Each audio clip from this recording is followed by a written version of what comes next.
All right, all right, all right. All right, all right. So today we're going to have something special. We're going to have a special guest on Mr. Research. We're going to hold a deeper level conversation. Hopefully, we'll get the best and brightest of my YouTube fan base to really dig into these conversations, man. Hold on for a minute. I am making some moves. I like that. That's funny. We're going to be rocking and rolling in 1 second. My kids can dish out more than that. Kids? So we're going to be really rocking and rolling here. She just turned 7. Just need to get everybody in. So what's your story, Eddie? Get people into here. So anyway, so we're going to get this rocking and rolling. Chase the ladies? No. I actually rented an apartment about 2 blocks up And then we'll send a link to Chris. Hopefully Chris will be able to join us. I just sent him a message. I'm gonna take you out. He said that he is ready. So hopefully we'll be able to connect with him soon. I get to see him like once a month. You know how it is. Well, you rather drink alone? Hold on for a second. Y'all bear with me.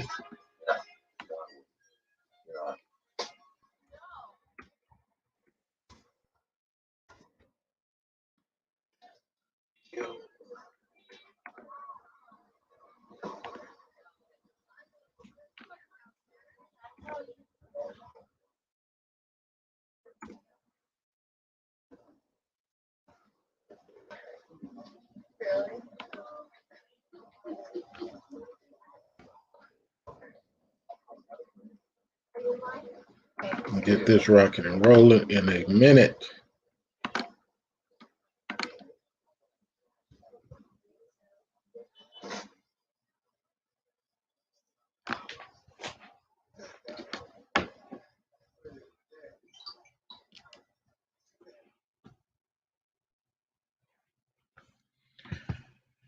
Okay. Where am I? Hold on. I'm getting the show together. Give me a second. I'm getting it together.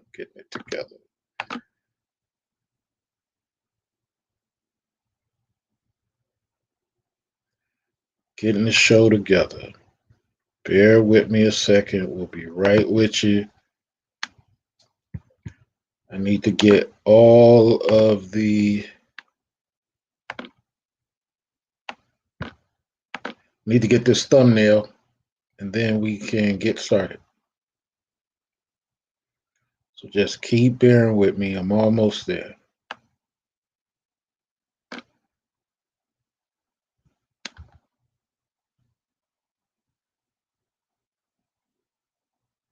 So we're going to have Chris on here, man, and we're going to hold this conversation. Sometimes you got to hold this higher level conversation with people who are not Black. And this way, the best and the brightest can come to the forefront. You know, on my panel, I don't have those people who like to start arguments. On my panel, it's all about, do you have source material? Or are you able to hold a higher level conversation? And the reality is a lot of people, unfortunately, can't really hold these higher level conversations on YouTube because they're all about shock value and they're all about a lot of non-power related conversations. As you know, with me, I only talk power stuff. I don't really talk this other stuff. I think that the Black community suffers when it has these angry dudes who just want to be mad. They ain't really they can't hold these higher level conversations. And I know sometimes it seems arrogant when people say this, but the reality is we got to start having better conversations, because these conversations that a lot of Black people are having are terrible.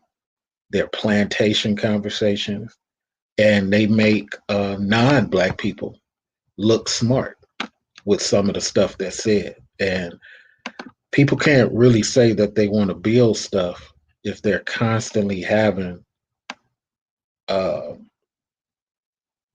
conversations that have no research, no source. This community is way too emotional. It's way too. You must agree with me. I'm going to shut you down. That type of stuff. We can't have that stuff in these type of conversations. We got to have higher level conversations. So again, bear with me a second. I'm getting this thumbnail together. Um, just trying to find out where I put the darn thumbnail, and then we can get started. Okay, and also we're going to talk about politics. We're going to talk about a couple of things that people don't normally hear from Black people. We're going to talk about some higher level stuff, man, and this should be interesting if everybody is able to let everybody speak, if everybody's able to hold a conversation. I think this is going to be a very interesting situation. For right now, I'm gonna put this up in here, and so I can get this show started. Thank you, Wacky World. I'm on Wacky World. I'm going to drop the link right now for you to come in, and we'll chop it up one-on-one before my guest arrives, and then I'm going to delete this link. So Wacky World or Inquisitive Prince, go ahead and use it now, because I'm going to get rid of that link in a second. And then we're going to send this out to our guests. So the whole point of this, like I said, is, man, everybody needs to be able to hold higher level conversations. When you can't hold higher level conversations, it's bad for the community. All right. And if it's going to be bad for the community, then what are we doing? We got to be able to have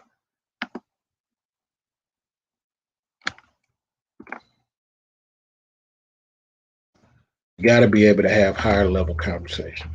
You know what I mean? Wacky, are you there? Oh, he hasn't come up yet. Oh, you at work? Okay, all right, no worries. So let me go ahead and get rid of that link then. So I sent Chris the link. Hopefully, everybody be able to come through that I want to come through. But I sent Chris the link. All right, so let's get started. So Chris is on the way, but let's get started. We're going to try to have some higher level conversations. We're going to talk about Ronald Reagan. We're going to talk about the Black community, of course. We're going to talk about are we getting a lot of stuff accomplished as Black people? These are the things we're going to hold a discussion on. Now, normally I have this show in the morning, but Chris wasn't available until the evening. Looks like he's sending me a message right now. Hold on.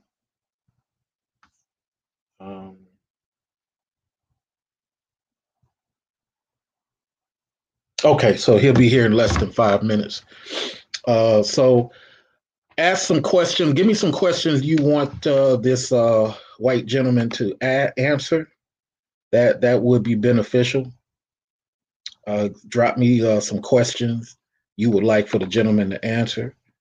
I think that's always a good thing for people be able to hold that level of conversation.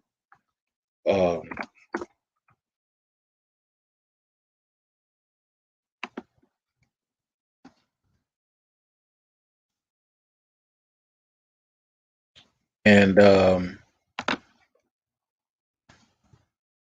I know a lot of times people don't get a chance to talk to people of other cultures, but this would be a good time for people to hold a higher level conversation, like I said, man. If anybody else wants to converse, please email me and I'll make sure you get up. So, holding a competent conversation is one of the great difficulties for Black skinned people. I am very good at holding higher level conversation. I don't get emotional about it. The only time I get emotional is when people do a lot of disrespect. I don't get down with people who just disrespect for the sake of disrespecting. If you would like the link to come up, here is the email that you will use. I will send the email to specific people because we want this to flow well. We want everybody to be able to talk. Chris will be here in 3 more minutes. For those of you who would like to stop in and hold these higher level conversations. Put any questions you may have in the chat room. Make sure that you can, get your questions heard. Make sure that you can follow along. We're going to talk about Reagan. We're going to talk about a couple of other situations, and I just want you guys to be aware that we're going to try to have higher level conversations. That's one of my main things, man, is to have conversations with non-Black people on a higher level, because we just got too many emotional type of people claiming that they're intellectuals. I know sometimes people think I come across as arrogant, but you got to be able to hold these type of conversations. You got to be able to hold these type of conversations. But my goal is to hold more and more of these type of conversations and really get people who can debate, people who are not with that hyperbole and making up stuff. And we got to have way better conversations. Let me see if he's arrived. No, nobody's arrived. Someone says, can we discuss proper connection to gainful and sustainable employment? Yes, we can discuss gainful employment and what is keeping Black men from obtaining it. Let me start off that way now. Welcome, Chris. Welcome. How are you, sir? Good. How are you, sir? Can you hear me? All right, Chris. Hello. How are you, sir? Can you hear me? For your audio, Chris. How are you, sir? Hello. Hello. Can you hear me? While Chris gets his mic together, let me tell you about his channel. His channel is called Misfit Nation. I'm going to let Chris tell you what his channel's all about when he gets his microphone together. But check. It's an interesting concept because they have a thought process, man, that is different from us over here. Most of my fans, I always ask you to research stuff, and I don't think they really research a lot. Check. Neither here nor there. Yeah, I can't hear him either. I'm kind of waiting for him. His mic is open, but I can't hear him. I just sent him a text that I can't hear him. But let me talk about the first thing while Chris gets his microphone together. The EEOC. So that's a good place to start. I think a lot of times when people talk politics with me, they're not as well versed on politics, and they kind of dismiss so much stuff because they're going off what they heard on TV. I think that it's good that people understand the EEOC, and you black men and black women who are listening, we got 16 people in the room. You guys should be checking out the EEOC, because if you want to know why things are not working, no, I don't hear you now. No, no, I Can't hear don't. me? Chris. I hear you trying. I see your icon moving a little bit. Say something else.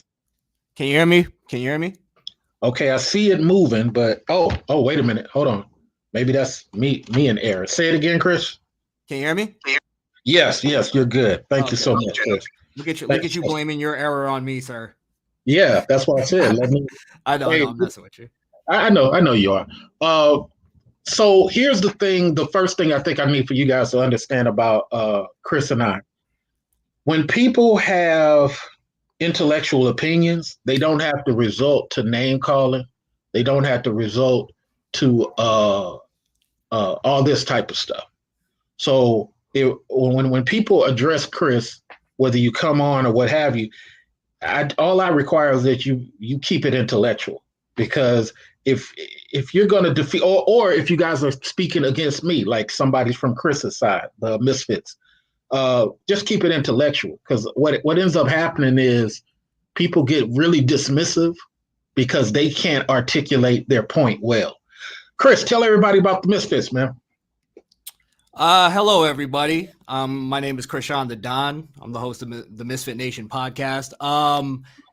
Basically, we talk about everything. We talk about politics mostly. We were originally a music podcast, but everything turned political, so that's kind of what happened with our show too. And that's pretty much it. I mean, I don't know what else. No, good job. I mean, your description is your description. And let me give credit where credit is due. As you guys know, I have written several things for people in the past. The more that I speak, the more that I keep the critic space in images of deception, knowledge, and a blessing. So I do all that type of stuff. Chris has a very good rap flow. I will give him credit on that. His rap flow is very good. I don't give out credit a lot, but I like how he keeps his message and the complexity of flow together. It's well done. Well done. I try to. I'm not always that good at that, but it's all good. All right. So, wait, can I say something before we start? No, go ahead. Because you, not to start off on the wrong foot here, not that we already haven't. But you misinformed your audience about me, and you said that that I was Latin with a black stepfather. I thought you had a black stepdad. No, we've talked about this, which is what was perplexing to me, is that you've done videos about my ethnicity and why it was an issue, and then you say that I'm Latin with a black stepdad. Just kind of threw me off. Okay, so tell everybody where I got it wrong, because that's my catchphrase. Where did I get it wrong? That I'm Latin with a black stepdad. I have a real black father. He's my biological father. I'm mixed. I'm Irish, Italian on my white side, and yeah, that's pretty much it. I just want to clear that up. Okay, so that's your dad. Okay, much love. Yes. So any Latin at all? No. That's probably the only thing I'm not mixed with, which was funny. Okay, so black and Irish. But people mistaking me for Latin all the time, so it is what it is. I think it's because of your hair. Maybe. Yeah, I think it's because of your hair. Yeah. All right, so here we go. So everybody hit the like button. Any questions, you put those in the chat room. Anybody want to come up, I sent you the email. So let's start here. What are your thoughts on the EEOC? What are your thoughts on the EEOC? I talked to you about it last time. I mentioned it, but what are your thoughts on the EEOC? I don't remember talking about the EEOC. Okay, so just to remind you, the EEOC tracks complaints from citizens, American citizens, And the EEOC was very prominent in the days of unions because what they said was, okay, certain people, when they get power in management or whatever, they start disenfranchising other Americans based on the fact they're not from their area or they're not from their ethnic group. So do you think the EEOC should exist? Do you think that's something that should be in play, being that we've gotten away from unions and everything is right to work? And for those people who don't know what right to work is, right to work just means that they can fire you for any reason. You can come in every day with long hair, but on that 159th day you come in, they can say that you violated and you won't get no unemployment. So do you think the EEOC is still relevant? Do you think it needs to be empowered? This is how I want to start this politic conversation. What are your thoughts? To be honest, I don't know much about the EEOC specifically. I have no problem with a system of checks and balances. I think that's necessary. So if it works, I'm fine with it. I don't know if it's necessary in the sense of what you're talking about, where with ethnicity and discrimination in that sense. I don't think that exists as much as you believe it does. Okay, well, talk to me. Why do you think it does not exist? There's no evidence to it. There's evidence systemically. Sorry, go ahead. What would you require as evidence? Evidence that Black people or any ethnicity are being held down because of their ethnicity or because of their skin color. Okay, I've interacted with you quite a while, so I always have to ask these prerequisite questions for you. What do you consider held down as it relates to employment? Not succeeding. Succeeding? Okay, so the problem is those words are very vague. So I'm going to tell you what evidence I do have. But when you use the words like not bling blinging enough or no, that's not what I'm saying. I'm saying there's no evidence that anybody's been held down in 2020 or in the past few decades. If anything, your skin color, as far as being Black, is helping you. It's benefiting you with affirmative action and all the government benefits that you can get because of that. Okay. And also the idea that this whole narrative that's out there that Black people are being held down are making white people specifically be more aware of this. So they're definitely not doing it now because they're losing their jobs and they're getting in trouble for not doing it. Do you get what I'm saying? Yeah. So always remember, when you put like 4 or 5 things together, I got to address each one of them, because sometimes when I start to address one, you go into that. So let me just address all of them real quick. Okay, go ahead. So the EEOC has proof because this government agency states that Black males are discriminated at the application level more than anybody for the past 5 decades. That's undisputable. So when you say held down, that's an example of held down. How is that undisputable? You explain to me how it's not undisputable. You're making the accusation. It's the burden of proof is on you, sir. I'm saying the government says that this is happening to them. The government says a lot of stuff that's not true. But you have nothing more superior than the EEOC.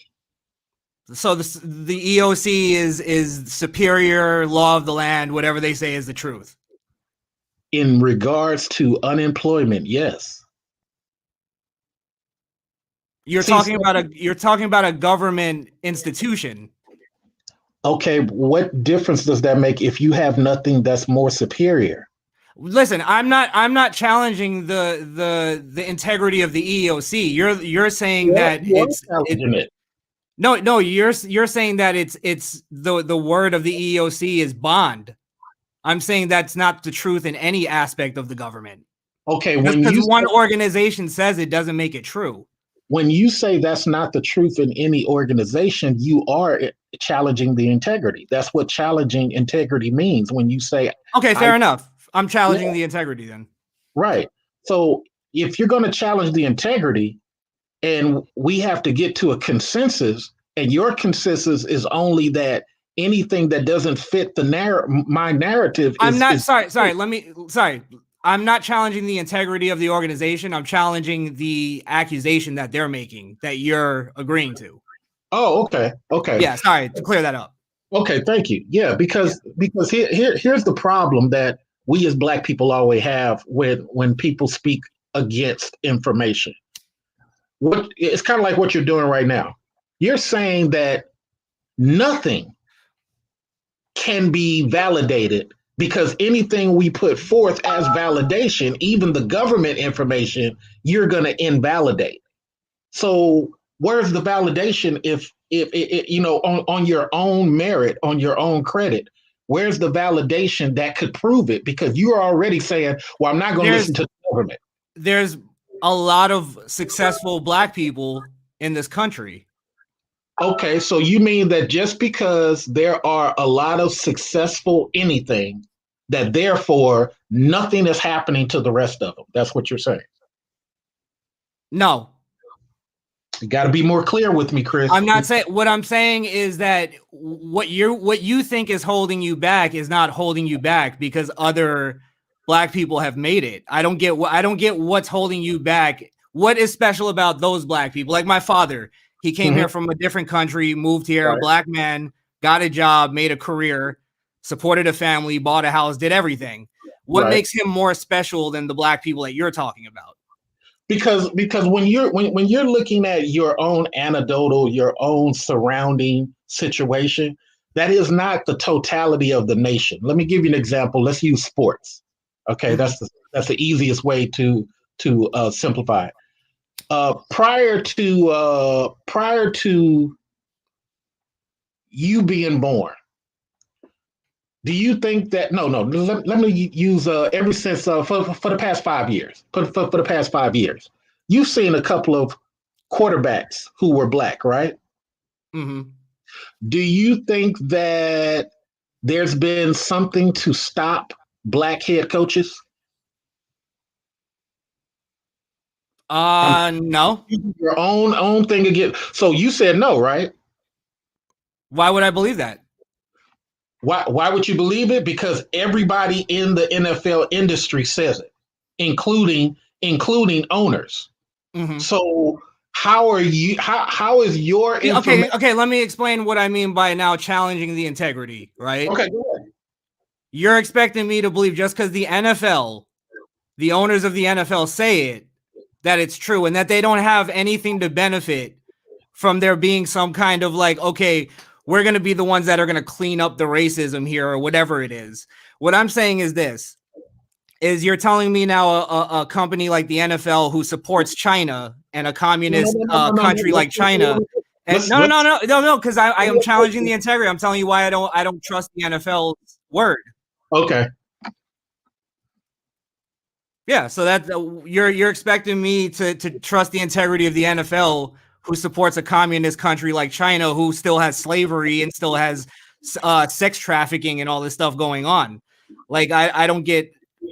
You want me to just believe it because you said the NFL said it? That's my problem. Okay, so this is the whole thing, and I'm glad that you said that. I'm astounded. It's amazing that you said that. You're saying that no matter what topic we choose, you obtusely are going to omit anything the industry or the topic says about the condition. No, okay. Hold on. Let me ask you this question because you gave me an example. Let me finish my point. Go ahead. You are saying that no matter what topic we pick, puppies. No, this is why I want to give you an example so we could get past this bogging down that you're going into. It's unnecessary. I'll let you talk. Let me finish. Your point is pointless. I get where you're going with it. Yeah, but you're trying to You're wasting time. But you're trying to stop me from saying it because you don't want it to be said. No, because I get what you're saying. I'm trying to clear up what you're about to say. Okay, you take control. Tell me when I can speak. Really? You're going to give me the reins on your own show? Yeah, because it's hard to have a conversation with a person that doesn't want to let another person speak. But go ahead. Go ahead. Finish your point then. You're trying to say that no matter what we talk about, breeding dogs, you're not going to believe that the people who are certified and make a career of breeding dogs. No, because there's a science to breeding dogs. There's a science to it, sir. All right, go ahead. Go ahead, Chris. Is that a good point? Or are you just saying go ahead? No, I'm saying go ahead. Okay. 5-foot Jewish guys. Okay. There's not how many 5-foot Jewish guys are in the NFL playing as a quarterback? 5-foot Jewish guys in the NFL is playing as a quarterback. I can't tell because they have not spoken on it. So I don't know. So you can't watch that. You got to remember. You got to remember, Jewish is a religion that anybody can claim. A Chinese person can claim to be a Jew. Okay, Chinese guys, Asians in the NFL. Okay. All right, how many? I don't know. I know there's not very many. There's a small percentage. Yeah, I've not seen many, and I have not heard people complain about it. Does that mean the NFL is racist against Chinese people? It doesn't mean that because the Chinese people have not said so. It would take the Chinese people to make that concern. I can't determine what's racist to a Chinese person as it relates to football. They have to make that claim. Racism is subjective. It's not objective. No. Racism is initiated before it's subjective. That doesn't make any sense. Well, you don't know what the word initiated means. You have to initiate something. Start something. Yeah, you have to initiate something for there to even be a conversation on it. You can't say there's racism in breeding puppies when nobody has said it. Just because you don't see, because puppy is not a race. No, Chris. Puppies is not a race. Okay, Chris.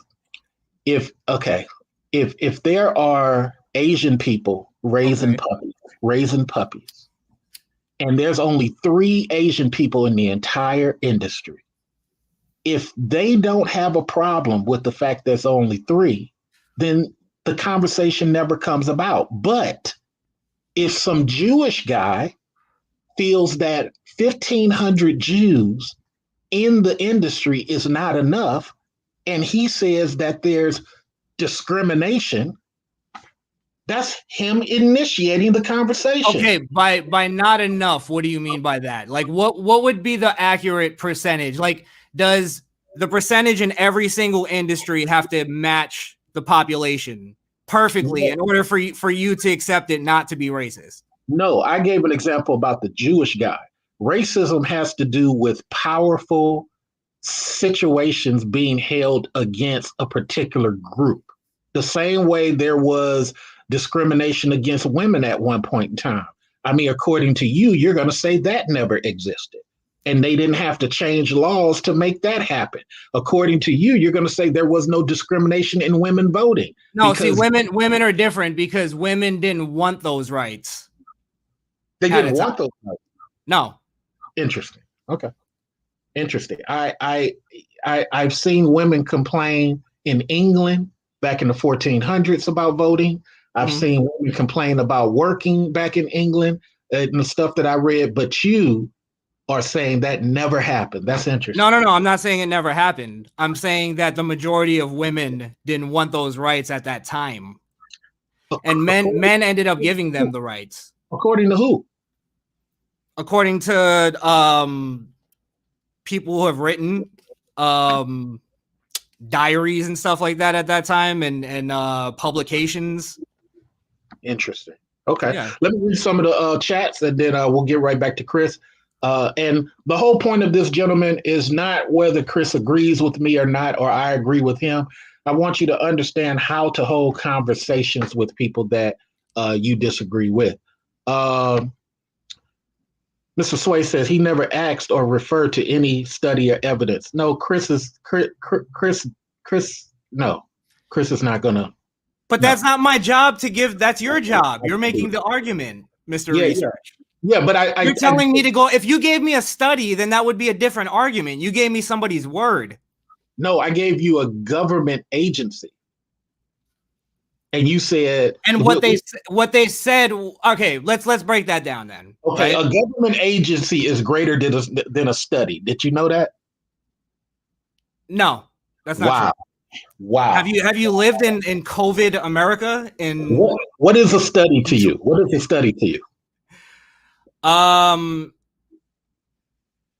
It's a scientific experiment hypothesis. Do you want me to? I mean, you want me to break down what a study is? Don't step on your own foot. What is a study? Go ahead. What are your thoughts? I was just answering it, but you stopped me from answering it. You talked over me, just like you chastised me for earlier. I ain't chastised you. Go ahead, Chris. Go ahead, man. What is a study? Scientific experts put together experiments and make a hypothesis and do. What do you want me to explain here? I'm just trying to hear your version of a study. There's different kinds of studies. There's focus groups. There's all different types of studies. I don't know what you want me to say. Kind of study, sir. There's only one kind of study. No, there's not. There's different variations of a study. There's only your one type of study is okay. We ask a government agency what they think. An agency is not a study. It's a paper trail. Chris, come on, man. Are you serious? I thought you would know. Okay. Let's break down what you started with, right? Okay. Which is what you were saying was discrimination at the jobs and the complaints, right? Okay. Before that, just let me get 30 seconds uninterrupted to answer this study thing. And so for you guys who have followed me, you know a study is just a mathematical expression of what somebody wants to research. That's all a study is. It does not have to extrapolate to the entire nation. It can just be Virginia. It can just be New York. That's called a focus group. No. Yes, it is. But nevertheless, you guys, just like I told you about Pew Research does their stuff through the telephones. They don't actually go through the entire nation. They use a mathematical expression to try to extrapolate their numbers and their percentages. Yes, they don't actually use the entire nation. They don't make phone calls through the entire nation. They work out of Virginia, and everything that they do is like from Virginia to New York, and then they use census and Department of Justice to try to fit their numbers together. So that's a study. A actual like EEOC government is a paper trail. People have filed paperwork. And what Chris is saying is that filed paperwork doesn't matter.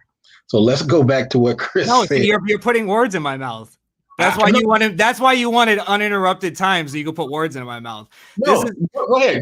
You go ahead and rebut what I just said. Go ahead. No, you're talking because I'm trying to break down what you started with so we can go back because you're going through all this nonsense just to avoid what we started with. I'm not avoiding. You took us down this road. Okay. Fair enough. I'm trying to bring it back to where because you let me be the host now. Okay, go ahead. You're the host. Go ahead. Okay, so I'm asking you now. What's the because I did automatically brush it off. So I'll be honest on that, right? Yeah, no worries. Break down the EO. What is it? EOC. EEOC. EEOC is a government agency that tracks the filings and the complaints. It is greater than a study. It is the same thing when you say in algebra. And all the complaints are verified. Like this is the truth. These all for sure happened. They have to investigate them. Okay. Yeah. So what is that proving? That's proving that when they are investigated, they are then cleared for suing that company for discrimination against that person that filed. When they are investigated and the government deems that there's not enough, they go back to the complainant and say that there's not enough. So according to their filings and investigations, Black males are held back, using your terminology, at a higher rate than anybody else in America. And how is that? Break down held back then. Okay.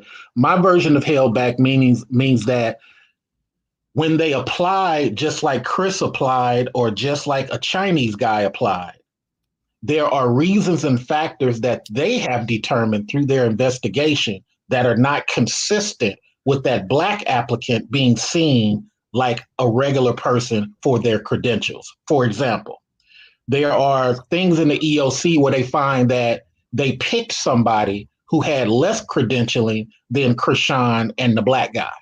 Okay. So then they have to ask, okay, what are the factors? And this is a real thing that they do. What are the factors that made this guy better than Krishan? And they're going to tell those companies, you can't say they interview better. That's not valid because okay. What about criminal records? Yeah, criminal records, absolutely. So Okay. if there's a criminal record issue, that is a valid statement. But let me give you an example of something that they caught one of these hospitals on. Hospital told the guy that to do a background. In their own verbiage on their form that he filled out, it said omit all traffic tickets. Okay, this was an actual case that happened. Omit all traffic tickets. And he ignored all traffic tickets, right? Mm-hmm. So when they did everything on him, this woman who was supposed to be part of the HR team, she told that guy, she said, well, we can't move forward because you have this misdemeanor. Now, listen to this. Misdemeanor. He says, what are you talking about? And she said, well, there's a misdemeanor here from 3 years. And he said, ma'am, that's a traffic ticket. And she kept referring it to as a misdemeanor. She refused to say the word traffic ticket. Mm-hmm. She said, well, it's a misdemeanor. He said, ma'am, all traffic tickets are misdemeanors. Okay. All traffic tickets. So what are you talking about? She used her power to tell those people above her that he had a criminal record. When in actuality, after investigation, he did not have a criminal record. It was a lie. Mm-hmm. So when you're using your power like that, that's holding back. Now, you get into the thing of why did she do that? Because the people above her said, no, you've been here for 5 years. That's not what we do. Why would Mr. Johnson be totally different and you do something that you aren't? And then she says, oh, well, I thought, well, you couldn't have thought that because we've let people in here who had former drunk driving cases. Why would this guy for a suspended license be a reason that you do that? And she could not explain. Hospital got sued. Okay. So that's a form of held back when someone is inconsistent in a practice and they can't even explain why they treated this person totally different than they treated the other two people. That happens quite often. It's the reason why we got Karens and people making comments that are getting videotape, like the one white lady who pulled out the gun on the black couple because they were in the park. In her mind, she wanted to treat these people totally different than anybody else in the park. Okay, so no. See, now you're going into something different, into individual. No. You asked me to describe held back, and that's my version of describing it. But go ahead. Yeah, but that's not holding anybody back. That's just being an asshole and calling the cops on them. Is not holding the person back. Okay, fair enough. Yeah, no, it's not. Okay, it's threatening their life. We're talking about systematic racism, right? And you don't consider you don't consider that systematic racism? No, what system is building that she can pull out a gun for no reason? She's going to get in trouble for that. The system is she worked for the park, mm-hmm. and in her mind, she determined that these two people were not fit to be in the park. You don't call that systematic racism? I don't know what the circumstances were. There was no circumstance. I just described it to you. The park was open. Okay, see, now this is what I'm saying. You're expecting me. I don't know the story. You keep bringing up stuff I don't know about. Okay. Yeah, so, I'm not going to just trust it on your word. No offense. No, yeah, it's all good. Two people, this vet from Iraq, black guy, him and his wife were in the park, and they were just sitting at the bench. Wasn't nobody around. They at the park. Lady who had worked there for years happened to be driving by the park, and this was pre-COVID, and she determined that these people shouldn't be in the park. So she walked up on them and asked them what was they doing. And they said, nothing, just sit here in the park talking. And she brandished a gun at her side and said, y'all need to leave now. Y'all not welcome here. That's systematic racism. And she got fired from her long-time 20-something year job. But for the fact, so it's not systematic. She got fired. She didn't get rewarded. Just because you don't get rewarded doesn't mean it wasn't initiated. There we go again with that word. I don't know. No, this is what I'm saying. I don't know what her reasoning was personally. I can't read her mind. But her reasoning was not backed up by her. But systematically, she lost her job. Her job said she did wrong, and she's not going to be in her position of power anymore. So you believe that it doesn't matter if something happens to a person. Your thought is what the end result is. That's your thought? Say that again? Your thought is that it doesn't matter what initially happens to a person. Mm-hmm. Your thinking is the end result is the only thing that matters. No, if we're trying to prove systematic racism. Do you know what systematic racism means? The term? Yes, I do. Yes, I do. I know what it means. I don't know what Fox News has told you it means. I know what it means. Yeah, because I only listen to Fox News, sure. Yeah, okay, what did CNN tell you it means, sir? I could play the game too. Just what happened to intellectual conversation here? Systematic racism is people who use power or an organization or a system to hide behind and initiate things against a group that they determine is unworthy. Okay, I think that's your made up definition of it. Okay. The definition, the true definition, and I'm paraphrasing here, is that the system gives you power to act on the. No. Go ahead, Chris. No, okay, then if we said the same thing, then you're wrong in the conversation. The system didn't reward that woman. She lost her job.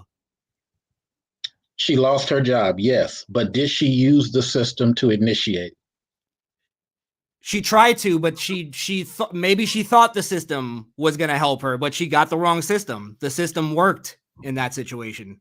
Okay, so once again, like I said, and that's why I said you believe that when people initiate stuff against people, that's okay.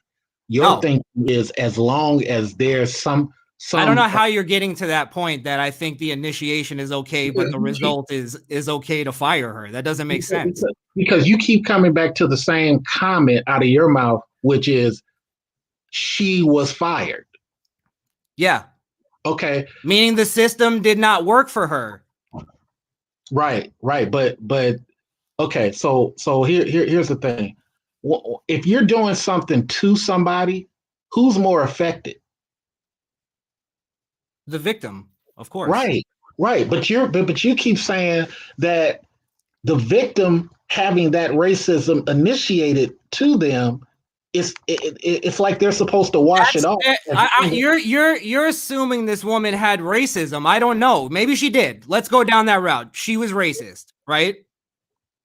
She tried to use her power, the system, to initiate racism and get away with it. The system said, no, that's not the system, and fired her. Okay. So meaning she wasn't following the system. Right. But how are the people who were victimized now made whole in your mind? However, they could sue, they could do whatever they want to make themselves whole. But the lady go to therapy, make the city pay for it. I don't know. However, they personally want to be rewarded, or not rewarded. Sorry. But the lady is gone. So how does their shock and awe go away in your mind? In my mind, I don't know, because I'm not them. I don't know how they deal with trauma. But that's why I say racism is initiated.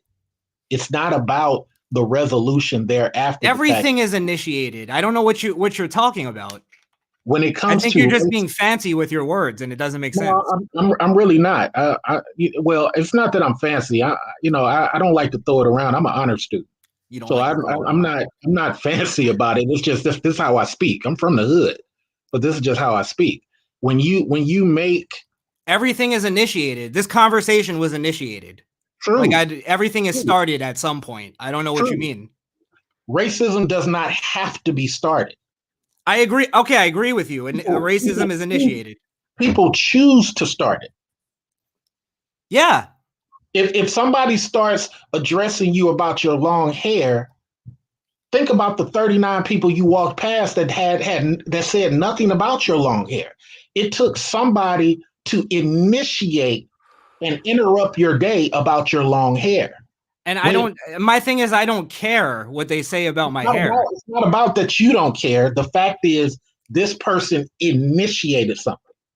Yeah. That's what I'm trying to get you to understand. And so for those people who have darker skin, we sometimes have people constantly initiate stuff instead of treating us like humans. You don't have that darker complexity, so you have less of it to interact with. But you got to imagine many times people of darker skin are constantly having things out the blue initiated. And just because the person gets fired doesn't make the initiation for the 49th time go away. What are your thoughts? Okay, what it sounds like what you're talking about is we're getting into the world of microaggressions, right? Because what you're saying is that if somebody came up to me and said something about my hair, which happens all the time. No. Let's pick something you really care about. Let's assume you had a daughter with a disability, and someone No. Let me go because I'm trying to go in. I'm trying to go into your mind. We got to do something you care about. So let's say you had a daughter with a facial disability, and people are constantly making comments about your daughter everywhere you go. Mm-hmm. Now go ahead. It doesn't matter what the situation is. I'm using the hair. It could be anything. It could be. It could. I have a black father. He doesn't look. Our skins are totally different. I have people come up to me all the time. It's your daughter. So it's your daughter. I don't have a daughter. Well, I'm just saying you have a future daughter. Okay, let's just assume you have a daughter. Everywhere you go, people are making comments about your daughter's face because of her health issue. You say it would matter to you, right? You're changing what we were talking. I'm trying to say, go off of your example. No, I'm not changing. Well, what I'm trying to get you to understand is Black people care about constantly being initiated harassment because of their skin. You would care if people constantly harassed your daughter based on her health facial issues. You would care. See, you don't care because you're not attached to it. But if I make it your daughter and a health issue that she cannot change, now all of a sudden you're going to have empathy. Or more when you add as much horrible stuff to the situation, it makes it harder for me to answer the question. Of course, that's why you did it. That's why I'm trying to stay on the point of what you made, which is about me, not about my daughter. That's how we feel as dark-skinned people. That's ridiculous. That's ridiculous. Then, it's ridiculous because you haven't experienced it. You have the. I went to an all-black school in the South, Mr. Research. I was definitely, and I was the only white kid. Right. I definitely got chastised for my skin color. Trust me. Yeah, but that's going to stop at your school level. You're not going to be dealing with much of that everywhere you go in life. You're not going to be doing that when you're driving in your car. I do every Friday on my show. Listen to it. And it's my show. Right. You get what I'm saying? I love it. That's my point. Well, that's my point. My show is that to be that, to show people that, hey, white people and black people could talk and be offensive to each other. I can make me. Go ahead. Yeah, we can be offensive, and that's how I believe being offensive, and I think it's important for us to be offensive. I think it's important to offend each other, because when you're doing that, it's creating almost like a new branch to a conversation that wasn't going to exist. Yeah, very true. Very true. Which is why I bring you over here to. Yeah. And honestly, I honestly like listening to you, but I don't like listening to your show too much because there's not a lot of conflict. And I like conflict because I like the clashing of ideas. I think it's important in society. And I don't know. I think just the way everything is going, it's making it where we're all segregating ourselves. You know what I mean? That is true. We are segregating ourselves at a high level, which brings me to a second topic I want to get to. But let me read these chats real quick. Mr. Wacky says, since Chris isn't familiar with the EOC, then he may not have been informed with the proof of so-called Black people being discriminated against. Good point. I made that a moment ago. Well, Jeremiah, can I wait? Sorry, can I answer that? Go ahead. I said at the beginning I'm not familiar with it. I don't remember us talking about it. I'd like to. I'll definitely, for our next conversation, if there is one, I'll look into it, so I'll be more, educated on that. So I was discrediting it for whatever, just to conflict. Yeah, on that. But it's also because of the higher belief that I have that I don't believe there's systematic racism. I don't believe that exists. And we understand, because you don't have dark skin, you have the complexion for protection. You have the ability to pass in and out most of your situations. And because you have the ability to pass in and out most of your situations, we understand your arrogance. Not true. We understand your arrogance of not having empathy for the other side, because you don't have to deal with it. Okay, let me say something that you don't understand from my perspective. Yeah. Historically, white supremacists hate biracial people more than they hate Black people. Okay. Yeah. Okay. I've never seen evidence of that, but okay. Okay. The reason I've never seen evidence, because you have to ask people what ethnicity they are. We've had Irish mobsters, we've had Russian mobsters, we've had Jewish mobsters, we've had Italian mobsters, and they all seen themselves as white until they start asking, where's your family from? Okay, can I say one thing?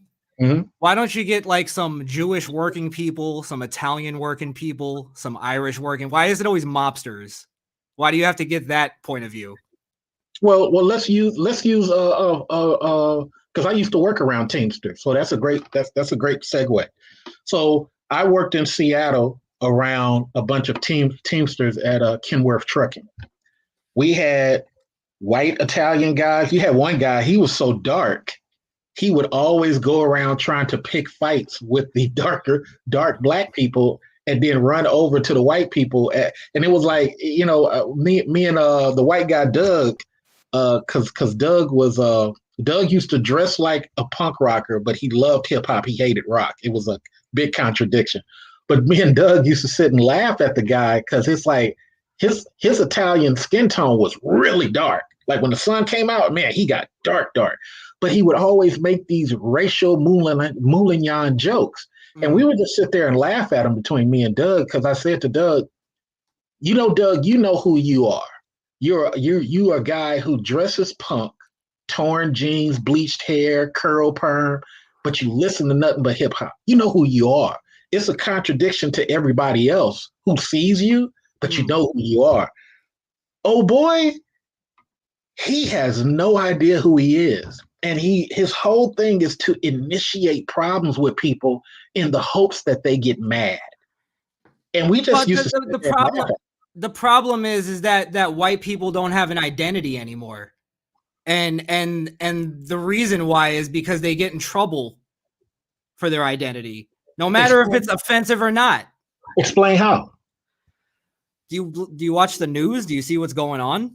Explain your version, because I think you're totally different from the news and from. Okay, we talked about the whole, like, there was a whole campaign going on where it was there's too many white people. Huh? And they were you didn't see this? Too many white people. Go ahead, keep going. You got to pay attention, sir. Too many white people. It was a huge campaign. It went viral on the internet, and it went to the point where companies now are going through their staffs and going like, okay, what's our percentage of white people? Okay, there's too many white people. We got to get more Black people in there. It's diversity quotas. Yeah, that's true. Okay, keep going. It's called DEI, but go ahead. Okay, so what about the white guy who's very accomplished at his job that's getting replaced for no other reason than the color of his skin? How is that not racism? What does that have to do with identity? You said identity. That was your word. What does that have to do with No, identity? you asked me to give examples of how white people are getting in trouble. Yeah, for their identity. You said they cannot. Yes, their skin color. You're telling me black isn't part of your identity? No, All right. no. So skin color doesn't matter then. No, Racism solved. skin color does matter, but it's not part of your. Okay. So I understand what you're trying to say is identity. So as you see it, yes, it would be. And I guess what you're saying is the white people, white is part of their identity. Okay, I get it now. Anything that you bring up where you're praising a white man from maybe your ancestors or whatever, there's a problem with it. I've had it happen in my own personal, like, all right, I'm part of Italian. No. Let me answer this before we go to that. Okay, go ahead. So you don't get replaced in DEI or affirmative action. That's not true. People don't get fired so that somebody else can come in. What happens is people get on human resources, and they talk to each human resources person. They do an evaluation on who this person has hired and why. It's back to the EEOC again. They do an evaluation. They say, hey, look, we got so many people in here, but we're in an all-black neighborhood. That's just like last time you and I talked. I believe it was you and I. We talked about the movie theater that's the movie production place that's over here close to me in Emeryville. Pixar. Pixar has to pay this amount of taxes because of blah blah blah blah blah blah.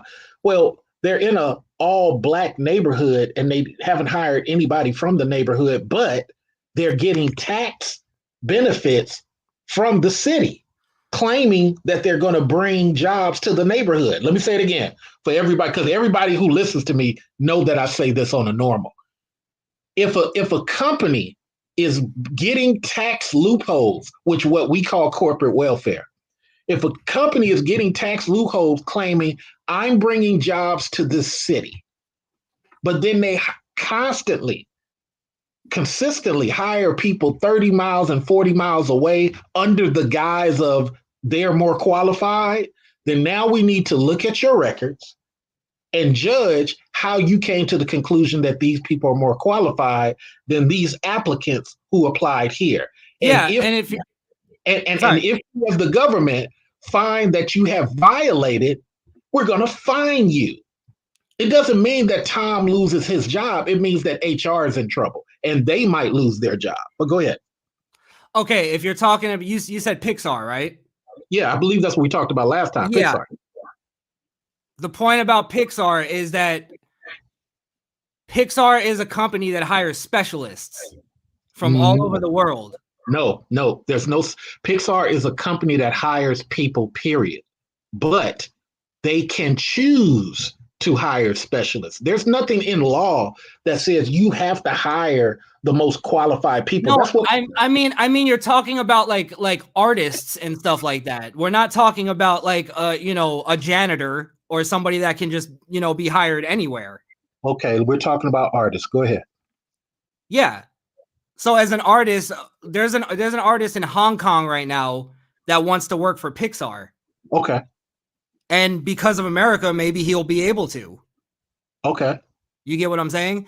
So it's a bad choice to use Pixar as an example. Okay. Let's use yours about the guy in Hong Kong. The guy in Hong Kong has the ability to come here on a work visa, right? Does he have the ability to circumvent that work visa and stay over just because he wants to? I'm sure he has the opportunity to get a citizenship at some point. That's not my question. Does he have the right to circumvent his work visa? See, I think what really the problem is, I understand how these things work, and you're assuming how they work. When you come from Hong Kong, you have to operate within your work visa. Okay. When you go outside of your work visa, you have now violated. You Right. are not guaranteed Okay, to answer your question, you would renew your work visa. You would try to I renew. didn't know you wanted to go through the entire step process. No, you would try to renew, but it doesn't mean that you're going to be guaranteed. But it doesn't mean you're going to be guaranteed a renewal. And therefore, because you might not get guaranteed and they deny you, keyword here is deny, forget the fact that you want to work at Pixar. You're not a citizen. Right. You have to go back. So it kills. Why are you saying that like it's a bad thing? It's the rules.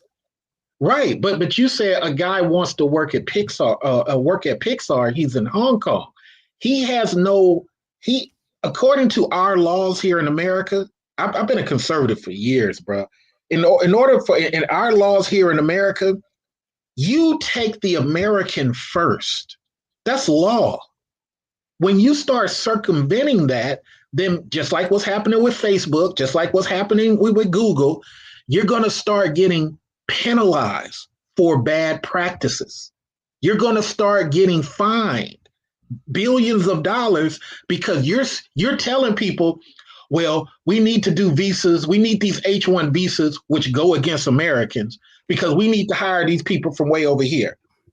Okay, half of those people don't even know the entire a book or a study of what you hiring them for. I got people living here out in San Francisco that are constantly saying, man, we keep bringing in immigrants and we got to train them. They don't know shit. Well, that's a problem. And you as a company, even though you're trying to get this guy does not necessarily defeat the guy that's here right on the soil.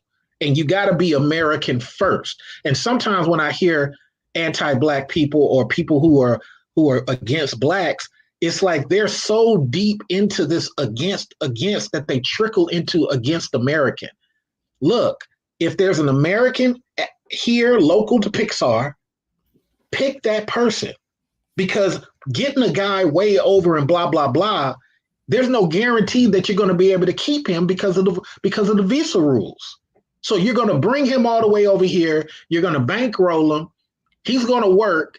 And then let's say he doesn't get the second round or third round of visa to continue working, even though you're guaranteeing him a job at Pixar. You know what you're going to have to do? But the problem that you're seeing you're missing right now is you're treating a job. When I said specialist, I mean something like an artist, a producer, something like that, an artistry, right? Okay. It's not the same. If they were bringing over a guy from Hong Kong just to do filing, then that's stupid. No, I'm going to agree with you. Let's say he's a top videographer and he's operating on a totally different software nobody has seen before, right? Let's say that. You as a company still don't have the right to take taxes from the city, which is what you have the right to say, I don't want taxes from the city. How about that? I don't want taxes from the city. I'm going to pay all of my city fines, all of my city regulations. I don't want no loophole from the taxpayers of the city. And now I get to hire somebody from Kakistan if I want to. But guess what? Every month, you're going to have to pay those penalties because you're not getting loopholes from the taxpayers. This is how it works, Chris. Yes, I understand that. That's why I'm for firm immigration and closing up the border. Okay, I'm totally for that. I'm right with you on that. Me too. I'm just saying you're making a bad example with an artist from Pixar. It's like taking a singer from Korea who's making millions of dollars in Korea, and we want to bring him over here and make money with him over. You get what I'm saying? It's not the same. It's not the same deal. Well, it is as a regular job, which is what they're doing with immigration at the border. Well, it is in the scope of specialties, because like I got 5 certifications. Okay, you're gonna have. There was one point in time in my career where you had people try to lie and say, well, all these Indians are specialists, and they created a whole company in Atlanta with mostly Indians, right? Right. It failed within 2 years. Yeah. Because the reality was, and this is what I'm trying to get you to understand, there were so many immigrants pretending like they were specialists. Yes, I understand that. But there was no measurement of excellence for us to judge until they got to the actual job. Then you realize that they only know half the book, a quarter of the book. You know what I'm saying? It's like, man, come on, man. I'm not going to train somebody with my knowledge to make them as compatible as me. No, I'm not doing it. But you agree what's happening is they're trying to find any way to get into the country. True. So let me ask you a question, though. Let me ask you a question. If America was so racist, then why are so many people that aren't white trying to get into this country? That are not white? Yeah. Well, I'm gonna tell you what I learned in China. They're dying to get into this country. Yeah, I'm gonna tell you what I learned in China. So there are 4 types of people in China. Okay. There's the people who can afford to live on land and have a parking stall. Then there's the people that can afford to live on land. Then there's the people who they can afford to live on land, but they really not on land like that. They're really outskirts. Then there's the boat people. And let's talk about the boat people. The boat people literally live on boats in the water. Mm-hmm. They are so, you got to remember, China is freaking huge. It's like almost 3 Americas in one. Okay, if you was to count Mongolia, so let's call it 2.5, two and a half. And there's so many disposable people. It's just like with COVID, they locked all those people in, and you should Google that and talk with Blaze about that. I think you find that interesting. That they welded they sealed the door shut. Yeah. They welded the home, because I watch your show too. You guys have some interesting things. I like Blaze a lot. Blaze is a smart guy. I like you as a second, but I'm honored. Wanda, I don't know. Wanda's there for comic relief. He's like, I don't get Wanda. That other Jamaican guy you used to have, he was intelligent too. But nevertheless, my point is, they welded those things shut. So when you say, why are they trying to get to America, is because, like China, they know that their lives are disposable. Mm-hmm. You know, when you're in Thailand, you making $1.50 or $2 for 4 hours of work. Of course you're trying to get here. But the problem is that I wish white Americans would understand, and let's jump into that topic. I wish white Americans would understand that, and this is what Ross Perot said also, and Ross Perot didn't even like black people, but he understood this constant anti-black stuff. It's not helping America. It's helping other people get in here, and now black and white people are getting disenfranchised. What constant anti-black stuff are you talking about? We don't have it now. It's been way better since the creation of the internet, and extremely better for the last, I'm gonna say Trump's whole presidency has been pretty good. Just the last 2 years of Obama was really good, and Trump's whole presidency, I would say white people and black people are getting along way better than ever before. There's less racism, I will agree with you, than there was ever before.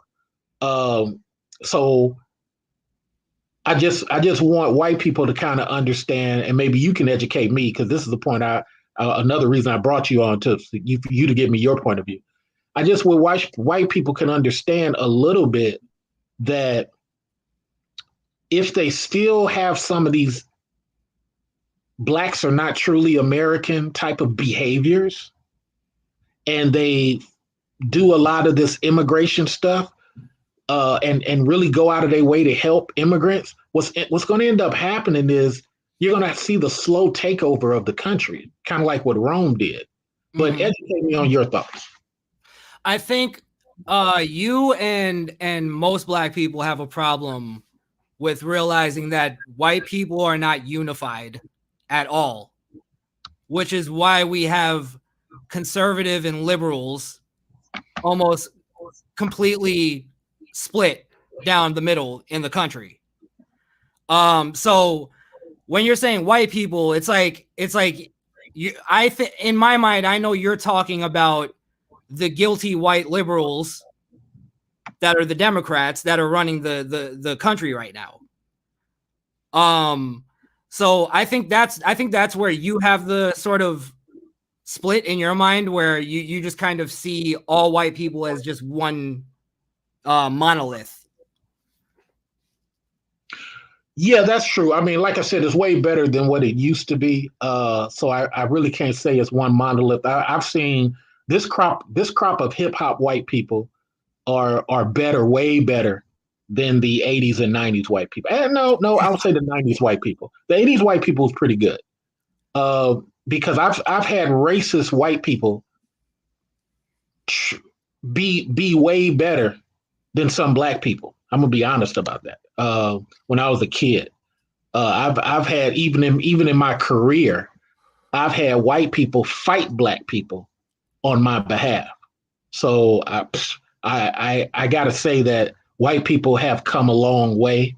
But I just wish that we could get how to kind of like how England is a little bit, to where white and black could just appreciate being American. I personally feel, which is going to be my third topic. Yeah, but I think oh, sorry, didn't mean to cut you off. Go ahead. No, you go ahead. You're the guest. I think black people need to understand history a little bit more in terms of when conservatives specifically, because that's who I'll speak for. When we say things like "Make America Great Again," that type of stuff, I hear black people go, "Oh, well, what America are you talking about?" And it's literally, I think in terms of the America that won the Civil War. You get what I'm saying? The America that freed the slaves, that made what we have today. I don't think of the Confederates. They lost. Mm.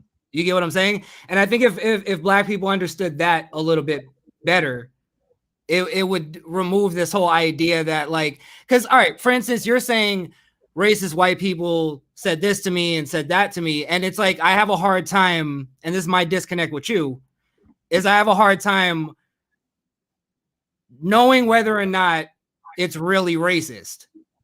And in your world, racism is objective. In my world, it's subjective.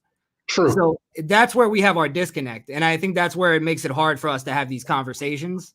But that's why I said to you earlier, because we're of different complexions. You'll never be able to. It's kind of why I use the daughter with a facial defect argument.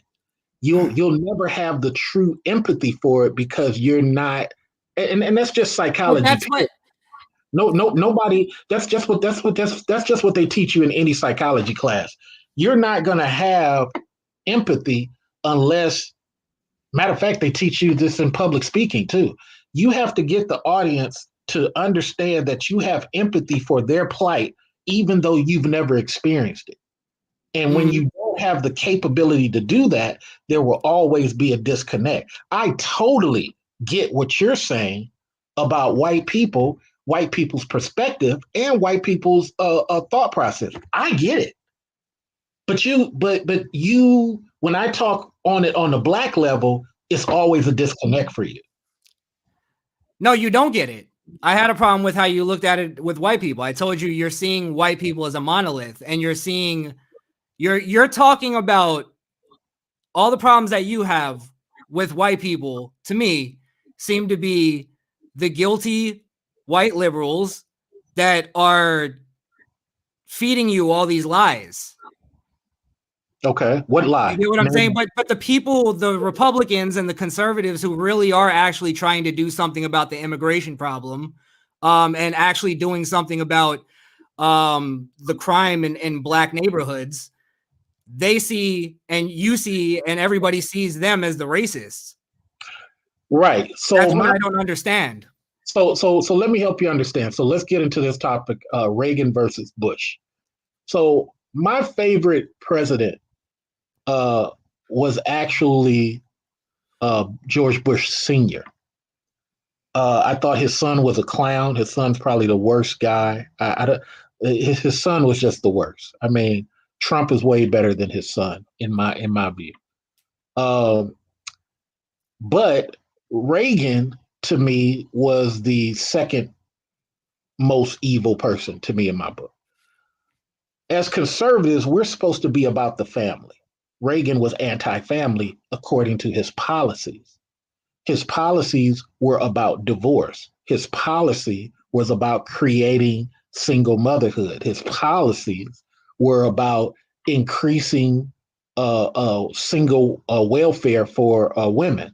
He undid everything Jimmy Carter did for the two-parent family, which I find. Yeah, but wasn't that all that happening like during the 70s? Yeah, true. Yeah, before Reagan. No. The 70s was Jimmy, and then 80s was Reagan, and then after that was George Bush Sr., and then after that was the 90s, which was Clinton. Yeah, so if it was happening in the 70s, are you saying that he made it worse? Oh hell yeah! These were okay. Sorry. Go ahead. Yeah, these were his 1985. I thought you were saying he caused it. Oh, he did cause it, but he caused it How? in the 80s with his policies. I'm gonna quote the policies because I see that's the difference between you and I. I can quote these policies. 1985, May of 1985, actually, he created the no fault divorce bill. Mm-hmm. Okay, which it used to be. There used to be less people getting married because it was harder to get unmarried. Right. And because there was a tax benefit attached to you being married.